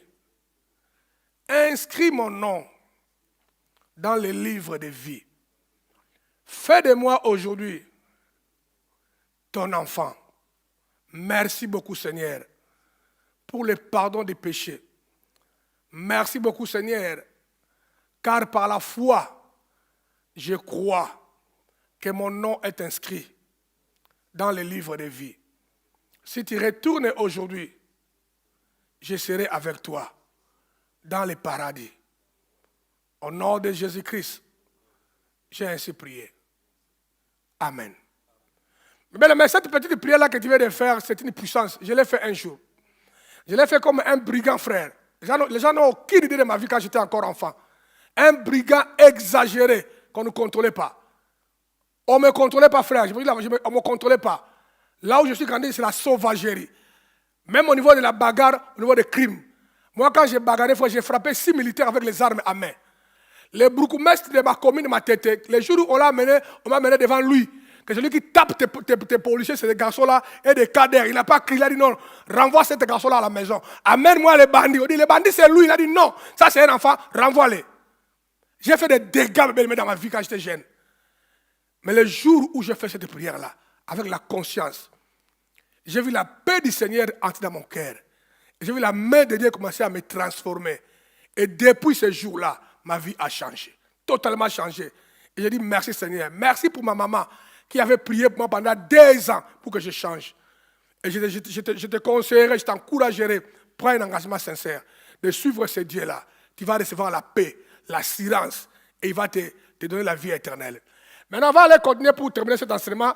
Le point 3 de cet enseignement, vous devez savoir que la Bible est subdivisée en 3 parties, ou 3 époques de la dispensation, de la vérité ou de l'évangile. Quand tu lis la Bible de Genèse, bien aimé, à Apocalypse est divisée à 3 époques, ou bien 3 parties. Hein. Je ne vais pas beaucoup mettre l'accent sur ça parce que le temps est avancé. Dans la période de première partie, première époque, c'est celle depuis Adam à Abraham. Donc quand Adam a été créé jusqu'à Abraham, c'est la première partie de la Bible. Maintenant, cela a duré 2000 ans. Donc quand Adam a été créé par Dieu, jusqu'à la période d'Abraham est en train de mourir, ça a duré 2000 ans. Ici, Dieu a répandu ou a prêché l'évangile à travers les patriarches qui n'étaient pas des Juifs. Il y avait des gens comme Adam, Noé, Enoch, les Job, les Maîtres, tout cela. ces gars-là n'étaient pas les Juifs, étaient des patriarches. Ils n'avaient pas une nationalité. C'est eux qui ont prêché l'évangile à ces temps-là. Alors, ça dirait 2000 ans. Maintenant, la deuxième partie de la Bible, c'est d'Abraham, bien aimé, à Jésus-Christ. Depuis Abraham, quand Abraham est venu, qui a prêché la foi jusqu'à Jésus-Christ. Cette période aussi a duré 2000 ans. Mais ici, Dieu a répandu ou a prêché l'évangile au travers du peuple juif. Donc les juifs là qui sont en Israël, là, cette race-là, c'est au travers d'eux qu'il a prêché. Maintenant, troisième partie, c'est de Jésus-Christ jusqu'à maintenant. Jusqu'à maintenant. L'évangile est prêché par l'Église, via l'Église, qui est Israël spirituel. Donc c'est toi et moi. Et depuis que Jésus est mort, jusqu'à maintenant, ça fait déjà 2000 ans. Plus ou moins. En tout cas, on est maintenant en train de dépasser les 2000 ans. Donc on a déjà commencé le troisième millénaire depuis que Jésus est mort. Est-ce que vous me suivez? Maintenant, regardez ce que je vais dire. Je ne vais pas entrer trop profond parce que le temps n'est pas là. Donc, si vous calculez, depuis la création d'Adam jusqu'à maintenant, le monde a vécu 6000 ans, selon la Bible. 6000 ans.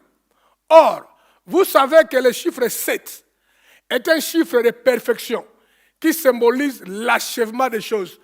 Amener les choses à l'achèvement. Tout est arrivé au parfait. Bam, top de top. C'est la nature de la dimension finale de Dieu. Dieu n'a pas de dimension finale, mais c'est un langage. Hein? C'est la perfection. Parfait. Le chiffre 7. Maintenant, regardez. La méthode de Dieu est de travailler 6 jours et de se reposer le 7e jour. Ça, c'est la méthode de Dieu. Il a créé le monde pendant 6 jours et le 7e jour, Dieu s'est reposé. Or, nous savons aussi que dans le système de Dieu, un jour égale à combien? À 1000 ans. Et 1000 ans égale à combien? À une journée. Cela veut dire que, pour moi, après les 6000 ans qui se sont écoulés, nous sommes dans le 7e jour.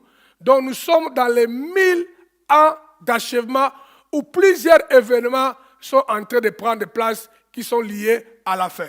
Maintenant, quand tu vas lire le livre de Daniel, le livre d'Apocalypse, on vous parle que les événements de l'enlèvement de Christ, la persécution, guerre de Armageddon, le jugement dernier, quand Jésus reviendra sur la terre avec l'Église, ça prendra 1000 ans. 1000 ans. Et les 1000 ans là déjà a commencé. On est là dans les 1000 ans là. Donc c'est une preuve que Jésus est à la porte. Tenez compte de ça.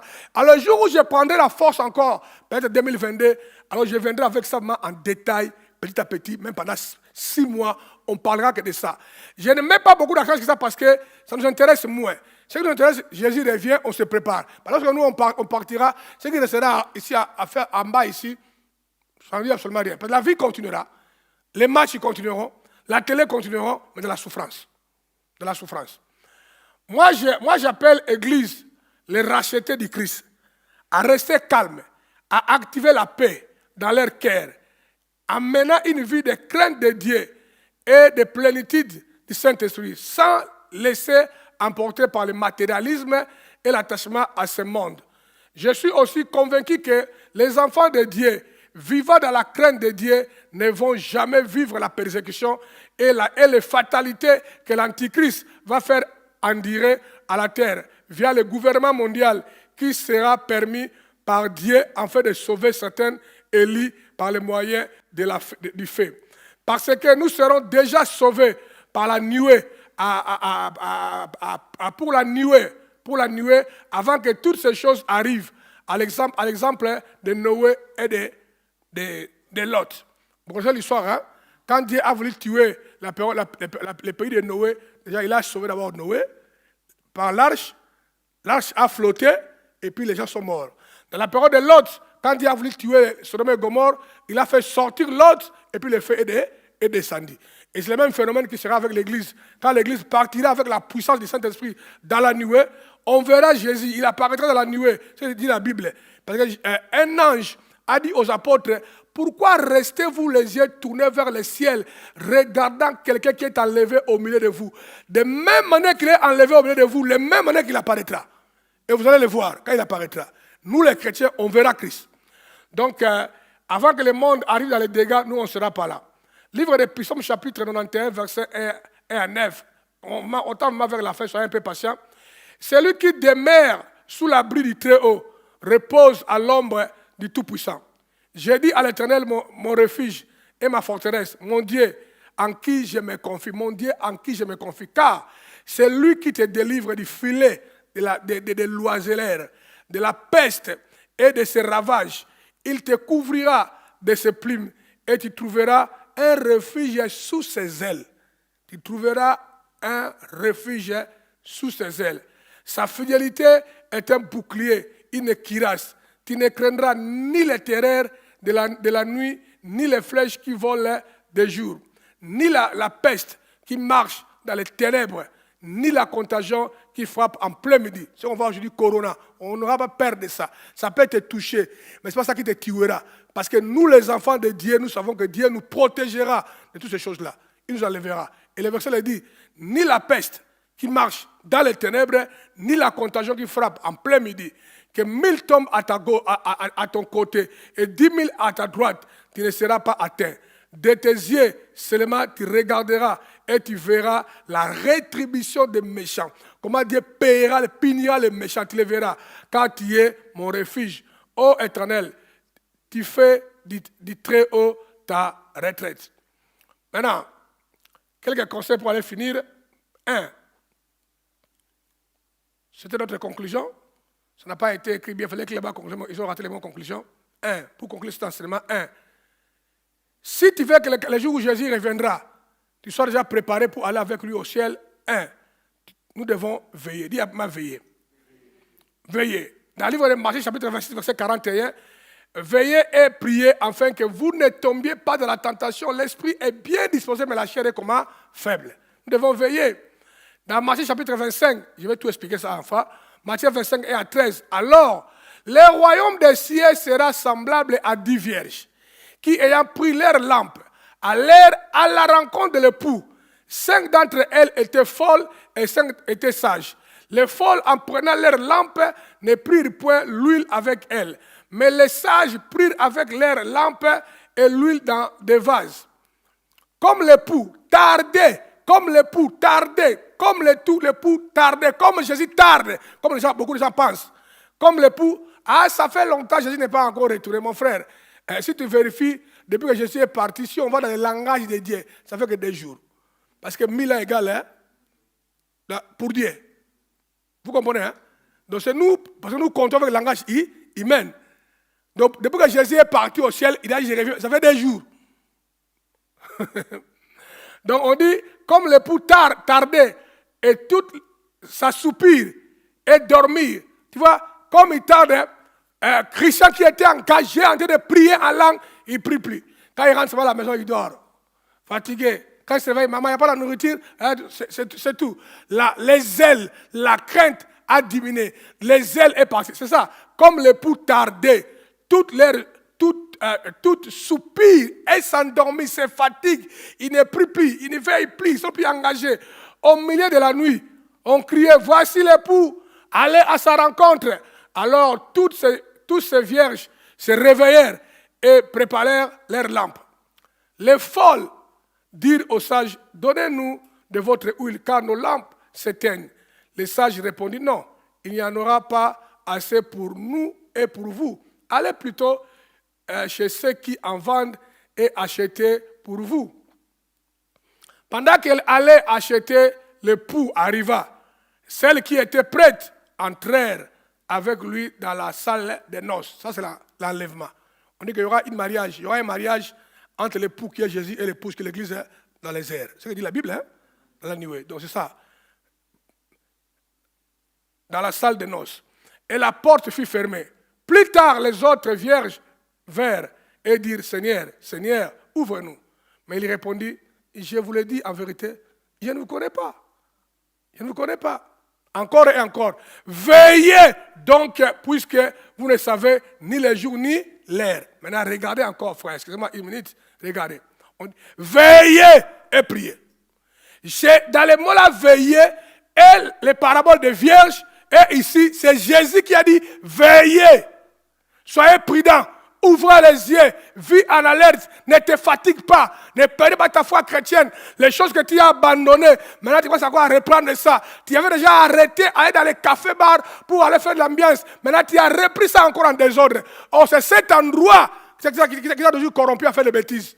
Veillez, restez tenace pendant longtemps. Veillez.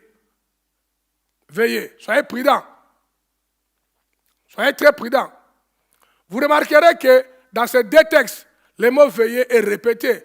Le mot là veiller, c'est le mot Grégorio. Tout le monde connaît le mot Grégorio.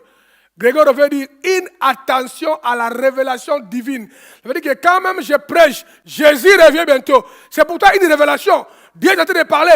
Prêtez attention. Qu'est-ce que Dieu est en train de dire? Veillez. Il faut que je puisse garder cette parole-là. Je dois surveiller ça.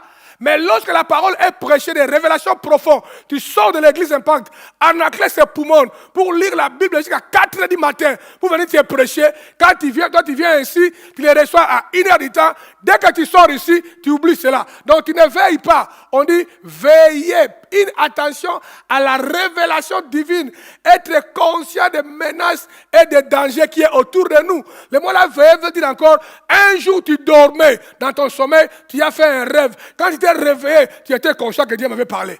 Un jour tu dormais, tu as fait une réaction, tu as fait un événement. Quand tu es réveillé, c'est Dieu qui me parle. On dit veille sur ces petites choses-là. Veillez, soyez prudents. Ce sont des alertes. Ça c'est le mot veiller. Veillez. Il y a les choses autour de toi, des événements qui parlent. Faites attention. Jésus va revenir bientôt, ou tu peux aussi, entre guillemets, ce n'est pas mon souhait, je le refuse au nom de Jésus. Tu peux aussi mourir et partir très tôt. Tout temps est arrivé. Mais tu dois veiller, même quand tu meurs, même quand Jésus revient, dans les deux cas, déjà tu es préparé. J'ai toujours aimé quand je parle avec les membres de l'église Impact dans les réunions. Quand je parle comment on va bâtir l'église Impact, parce que je suis tellement focalisé de dire que non, je vais céder l'église Impact. L'Impact là que je dirige, que j'ai bâti depuis ma jeunesse. Je vais les céder, je ne serai pas encore mort. Je ne serai pas non plus vieux ou je suis fatigué. Non. Je serai encore très fort, dynamique. Je passerai l'église Impact à une autre personne. De prendre ça en charge, de continuer avec ça. Pourquoi? Parce que si je meurs brusquement, l'église est au bon endroit, continue à avancer. Dès que j'ai dit ça, tu vois les gens, les religieux, hein, les amoureux de la vie. Ah, parce que tu ne mourras pas maintenant, tu es encore vivant, tu es encore là. Et quoi que ce soit la mort, c'est eux qui gèrent ça. Comme ça, eux qui gèrent ça. Tu vois, les pérés, les amoureux de la vie, les gens qui ne sont pas encore préparés. Moi, je dis non, moi je me prépare. Parce qu'on ne sait pas, Jésus est mort à 33 ans. Il est déjà 33 ans, frère. Les bébés, ils viennent, ils partent. Ça, c'est le mot veiller. Grégorio, préparez-vous. Toujours en alerte. Le mot là, Grégorio, veut dire encore avoir une conscience et un esprit éveillé. Éveillé. Le mot là, éveillé, j'aime ça. Les Congolais en parlent. Maintenant, on a compris que les Congolais en parlent, ce n'est pas parce qu'il faut parler, mais les Congolais ne sont pas vrais. Tu vois, les Congolais avaient un langage, je dirais, le nom congolais, excusez-moi, je vais dire ça un peu en français. Hein. D'abord, je vais dire en lingala. Je dois avoir la Kinto Timba. Tout le monde a clair. Tout le monde a clair, tes frères. Les Rwandais se moquent de nous. Tout le monde a clarté. Dites Amen. Oui. Nous sommes des Quinois. Nous sommes éclairés. Nous avons la lumière. Hein, tout ça, c'est archi faux. Ce qui se passe au Congo, c'est une preuve qu'on n'est pas éclairé, frère. Un bande de fous de voisins ont été plus malins que nous. Et ils sont plus éveillés que nous. Donc c'est ça. Donc le Congo, c'est un pays où il y a beaucoup de langage. Mais dans la praticabilité, il n'y a rien. Avoir une conscience, un esprit éveillé, donc en alerte. Rien ne peut t'échapper. Tu peux voir, le mal sortira ici. Et Grégorio, tu peux amener ça au-delà seulement des retours de Jésus-Christ ou de la mort. Tu peux même amener Grégorio dans les situations familiales. Tu peux lire ta famille. Tu sais que non, les problèmes qui se fait là-bas de la famille, ça mènera ici. Ça créera comme ces problèmes. Déjà, tu peux l'intercaler. Tu peux déjà créer une méthode de conseil pour éviter ça qui arrive à tes enfants ou à la famille. On appelle ça Grégorio. Veiller pour que le mal ne puisse pas déjà atteindre un certain niveau. Après, il y aura des dégâts. Ça, c'est Grégorio.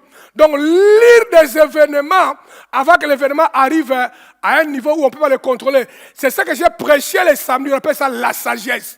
C'est être éclairé. Un homme sage, mais évite les événements avant que les événements arrivent. Un homme sage peut déjà lire les choses qui peuvent lui apporter la bénédiction. Quand il y a un dégât qui arrive à l'église Impact ou une attaque, au travers d'un frère, déjà je peux lire que le comportement de Joe là peut nous créer des problèmes demain. Déjà je surveille ça.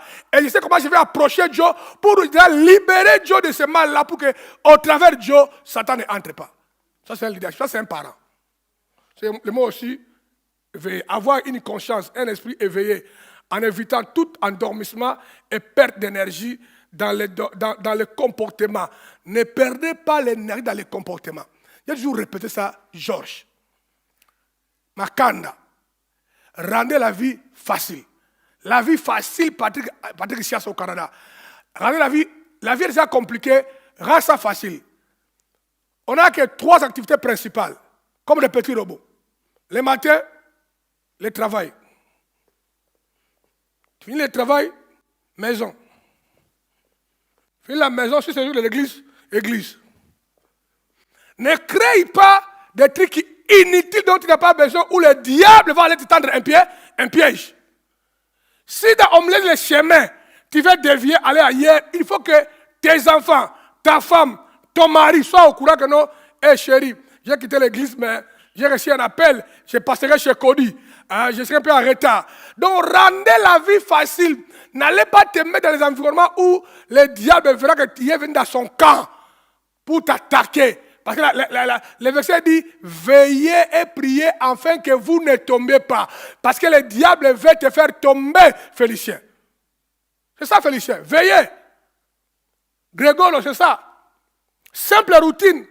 Tu n'as rien à faire, reste à la maison, frère. Prie. Lis la Bible. Regarde la télé, mange. Rendez la vie facile.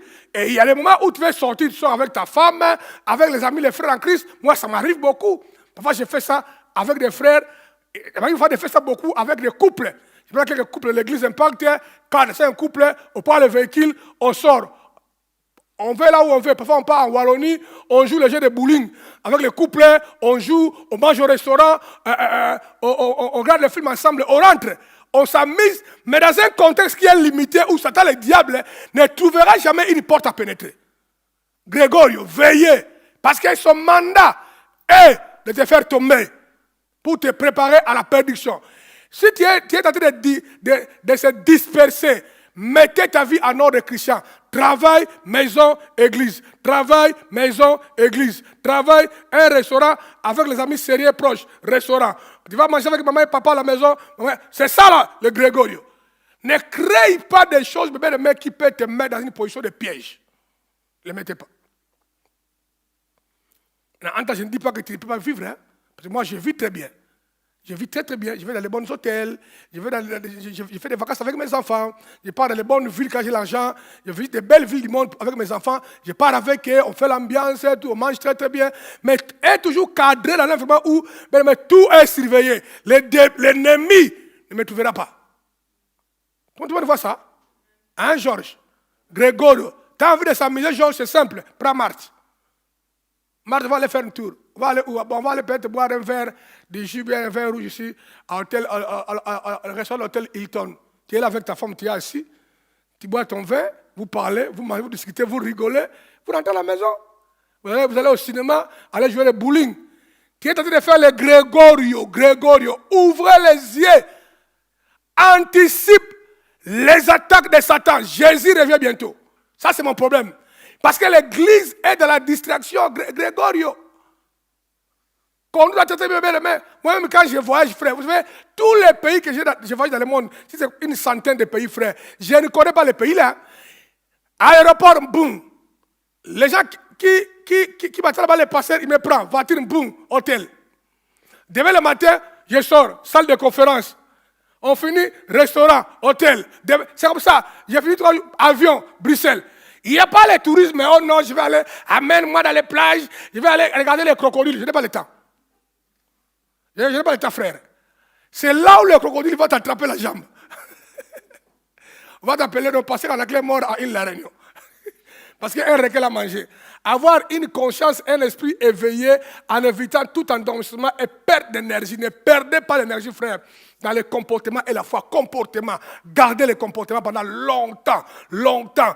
Gardez ça longtemps. Si tu as appris à aimer, aimez pendant longtemps. Si tu as appris à être patient, soyez patient pendant longtemps. Si tu as appris à partager, pendant longtemps, il faut partager. gardez, ne perdez pas les bons comportements. Faites du bien pendant longtemps. Jésus revient bientôt. Maintenant, regardez.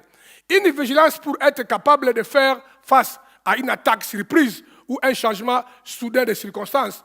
Veillez va toujours de pair avec la prière. Personne ne peut prétendre veiller sans soutenir par la prière. Quand il veille, il faut prier. Quand il veille, il faut prier. Maintenant, on a la prière du matin. C'est tellement intéressant. J'ai entendu aujourd'hui Joe, tu étais dans la voiture, comment? J'ai entendu, tu étais en train de prier à haute voix. J'ai dit, Joe va bouger nos oreilles. Joe, aujourd'hui, toi et Maka, et l'autre là, c'est qui? Arthur, hein? Vos voix étaient en train de pousser. J'ai dit, ok, c'est serré ici. C'est très bien. Veillez et priez. Même au volant, Dieu est en train de prier. Tu peux voir que Dieu est au volant. Mais il prie. Il prie. On doit veiller et prier parce que le diable appelle de la prière. Nous avons vu combien les 5 vierges sages ont veillé. Pendant longtemps, malgré que l'époux a tardé à venir, elles ont tenu bon dans la persévérance de veiller jusqu'à ce que l'époux soit venu. Maintenant, comment on a vu comment ils veillaient? La technologie qui a fait la force de ces 5 vierges sages est qu'elles ont gardé leur huile dans la plénitude. L'huile, c'est le Saint-Esprit, je vous ai dit. L'Esprit de Dieu en nous, c'est l'huile. Veiller veut dire aussi marcher dans la plénitude du Saint-Esprit jusqu'à ce que le Messie apparaîtra. Personne ne sera enlevé sans la plénitude de l'Esprit. On sera attiré comme ça par le Saint-Esprit. L'Esprit qui est en Dieu, l'Esprit qui est en toi, ça va se croiser, bam, tu seras soulevé. Alors les femmes là, Jésus a dit clairement, d'autres femmes sont restées parce qu'il manquait huile. Donc il manquait le Saint-Esprit. Ils l'ont étouffé par le péché, par la colère, par la haine, par la jalousie, par un mauvais cœur, par les rancines. Les mal ont déjà envahi leur cœur. Mais d'autres femmes, les 5, leur cœur était pire, droit, honnête. L'Esprit de Dieu était avec eux. Romains chapitre 8, versets 9 et 16. Pour vous, vous ne vivez pas selon la chair, mais selon l'Esprit. Si, dis-moi, l'Esprit de Dieu habite en vous. Si quelqu'un n'a pas l'Esprit de Christ, il ne lui appartient pas. Si tu n'as pas l'Esprit de Dieu, tu n'appartiens pas à Christ. C'est pourquoi les 5 femmes-là, vierges, ont gardé l'Esprit de Dieu en eux. Ils l'ont préservé. Comment? Dans la crainte de Dieu, dans l'obéissance, en faisant du bien, en menant une vie conforme à la parole de Dieu. L'Esprit lui-même rend témoignage à notre esprit que nous sommes enfants de Dieu. Si tu es enfant de Dieu, mon frère, tu le sauras. L'Esprit de Dieu va témoigner en toi que Christian, toi tu es enfant de Dieu, dormez en paix. Et ça va de pair avec le comportement. Dites Amen. Ephésiens 1:13, on est arrivé à la fin.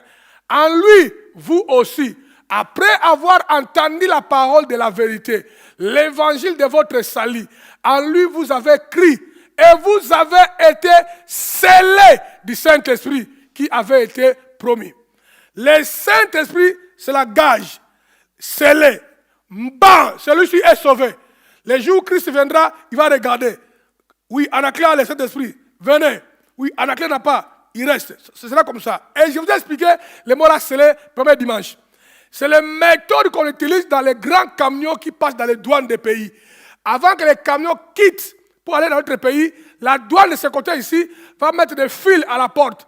Ils ont scellé ça comme des cachets, bien scellés métalliquement. D'autres douaniers vont venir, vont regarder. Si c'est bien fermé, ils disent que non, ça n'a pas été ouvert, ça a été vérifié. Les documents que nous avons là, c'est comme ce qu'il y a à l'intérieur. Ils ont passé la voiture. Donc, tu es scellé, tu as le droit d'entrer, le droit d'aller au ciel. Alors, n'étouffez pas les saints ici par la colère, par la haine, par la jalousie. Nous devons continuer à prier Dieu pour qu'il nous fasse connaître ses voies et qu'il continue à ouvrir nos yeux en nous rendant sensibles à elle. Ça, c'est quelque chose qui me tracasse. Tu sais, vous savez, on peut lire la Bible, on peut prier, ça ne suffit pas. Dimanche, je vous mettrai un cantique encore que j'ai découvert qui dit que Lord, I want to know your way. Ben, je voulais qu'on te voie. Parce que, vous savez, je connais la Bible.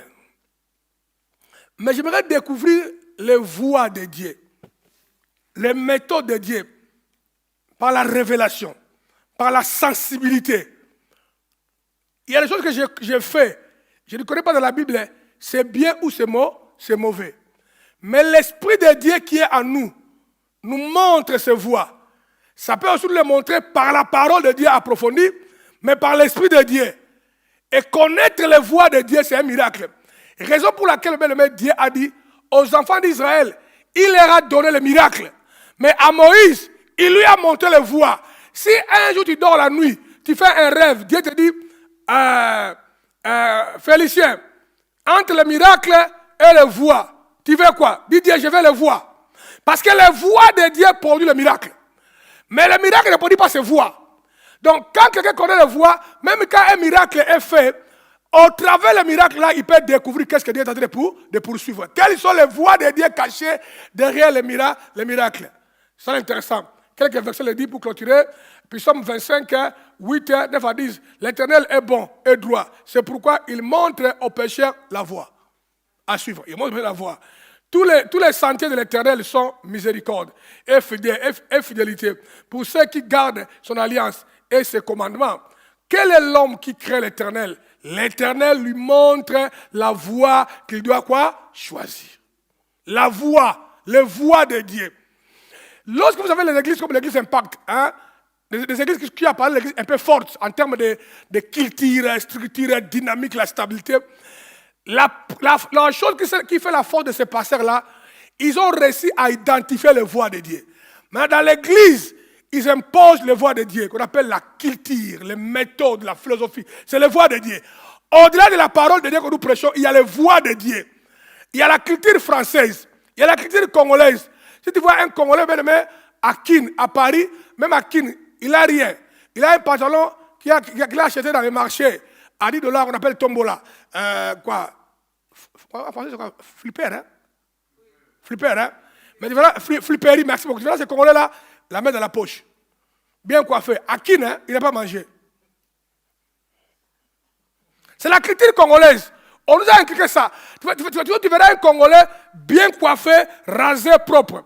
Tu vas voir les papas congolais déjà avancés en âge. Même quand ils marchent, même pas, ils friment pas trop. Mais ça veut dire que les papas déjà ont toujours le sens de frimer. Mais c'est déjà un papa. C'est la culture. Vous comprenez? C'est la culture. Et dans les sangs. Et dans l'église, la culture, c'est le résultat des voies que l'église a, le leader a bâti. C'est que l'église devient dynamique et forte. Les voies. Donc, il faut prier à Dieu, montre-moi tes voies. Montre-moi tes voies. Ouvre-moi les yeux. Ésaïe 30, 21. Tes oreilles entendront derrière toi. Tes oreilles entendront, Georges. Bienvenue là où tu es. Tes oreilles entendront. Isabelle Nzongo, là où tu m'écoutes à la maison. Tes oreilles entendront derrière toi. La voix dira, voici les chemins, marchez-y, car vous iriez à droite ou vous iriez à gauche. Mais la voie que tu vas, là où tu mettras les pieds, tu ne les mettras pas en désordre. Tu entendras la voix de l'Éternel qui te dira, voici mes voies, marchez-y. Si quelqu'un veut se préparer, il doit capter les voies de Dieu. Il doit demander ça à Dieu. Dernier verset, je crois. Tes oreilles entendront derrière toi la voix qui dira, voici les chemins, marchez-y, quand vous irez à droite ou vous irez à gauche. Amen. J'ai essayé. Hein? Donc voilà ce que j'avais voulu vous communiquer comme troisième partie de cet enseignement sur Jésus revient bientôt. Donc s'il y aura le temps, on allait faire l'interaction. S'il n'y aura pas le temps, là des fois c'est celui qui va dire la prière. Mais merci beaucoup d'avoir suivi cet enseignement-là. Rentre à la maison, prends encore les audios et les cassettes, écoute à la maison. Vraiment, médite, hein, interagis avec ça, prépare-toi. Ce n'est pas un enseignement pour te faire la peur, mais pour te faire préparer. L'esprit de peur et de crainte ne vient pas de Dieu. Mais Dieu veut te préparer. Tu es son enfant, soyez prudent, marchez droit, soyez honnête. Le monde est en train d'arriver à la fin. Les maladies, les guerres, les crises, les injustices. Je vous ai montré la fois passée, les loups de la nuit. Je vous ai montré c'est quoi les loups de la nuit. Les pays lointains développés qui quittent les États-Unis, Europe, jusqu'à Libye, bombarder, déchirer les pays. Ils viennent chez moi au Congo prendre des terres. Parce que la Bible les parle. Ça devait arriver ainsi. Alors soyez prudents. Nous allons prier. Là où tu es, tu vas élever tes deux mains, tu vas dire Seigneur, merci pour la parole. Parle à Dieu comme tu veux. Confie ta vie à Dieu. Dis Dieu, aide-moi à être prudent. Active à moi les grégores. Prions le Seigneur. Koriba shekerebo santa. Rondaraba genderebo sikiriaba. Randorobo shekerebo santa. Rekaba brondorobo shikiriaba zenke. Rindaraba zenterebo sa.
Le Père de Jésus, créateur des cieux et de la terre, je te bénis.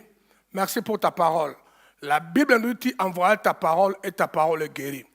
Père, fais de sorte que cette parole puisse nous guérir de la distraction, nous guérir de nos faiblesses, nous guérir de nos péchés, afin que l'esprit de Grégorio, l'esprit d'alerte, de veiller soit activé en nous par la puissance du Saint-Esprit.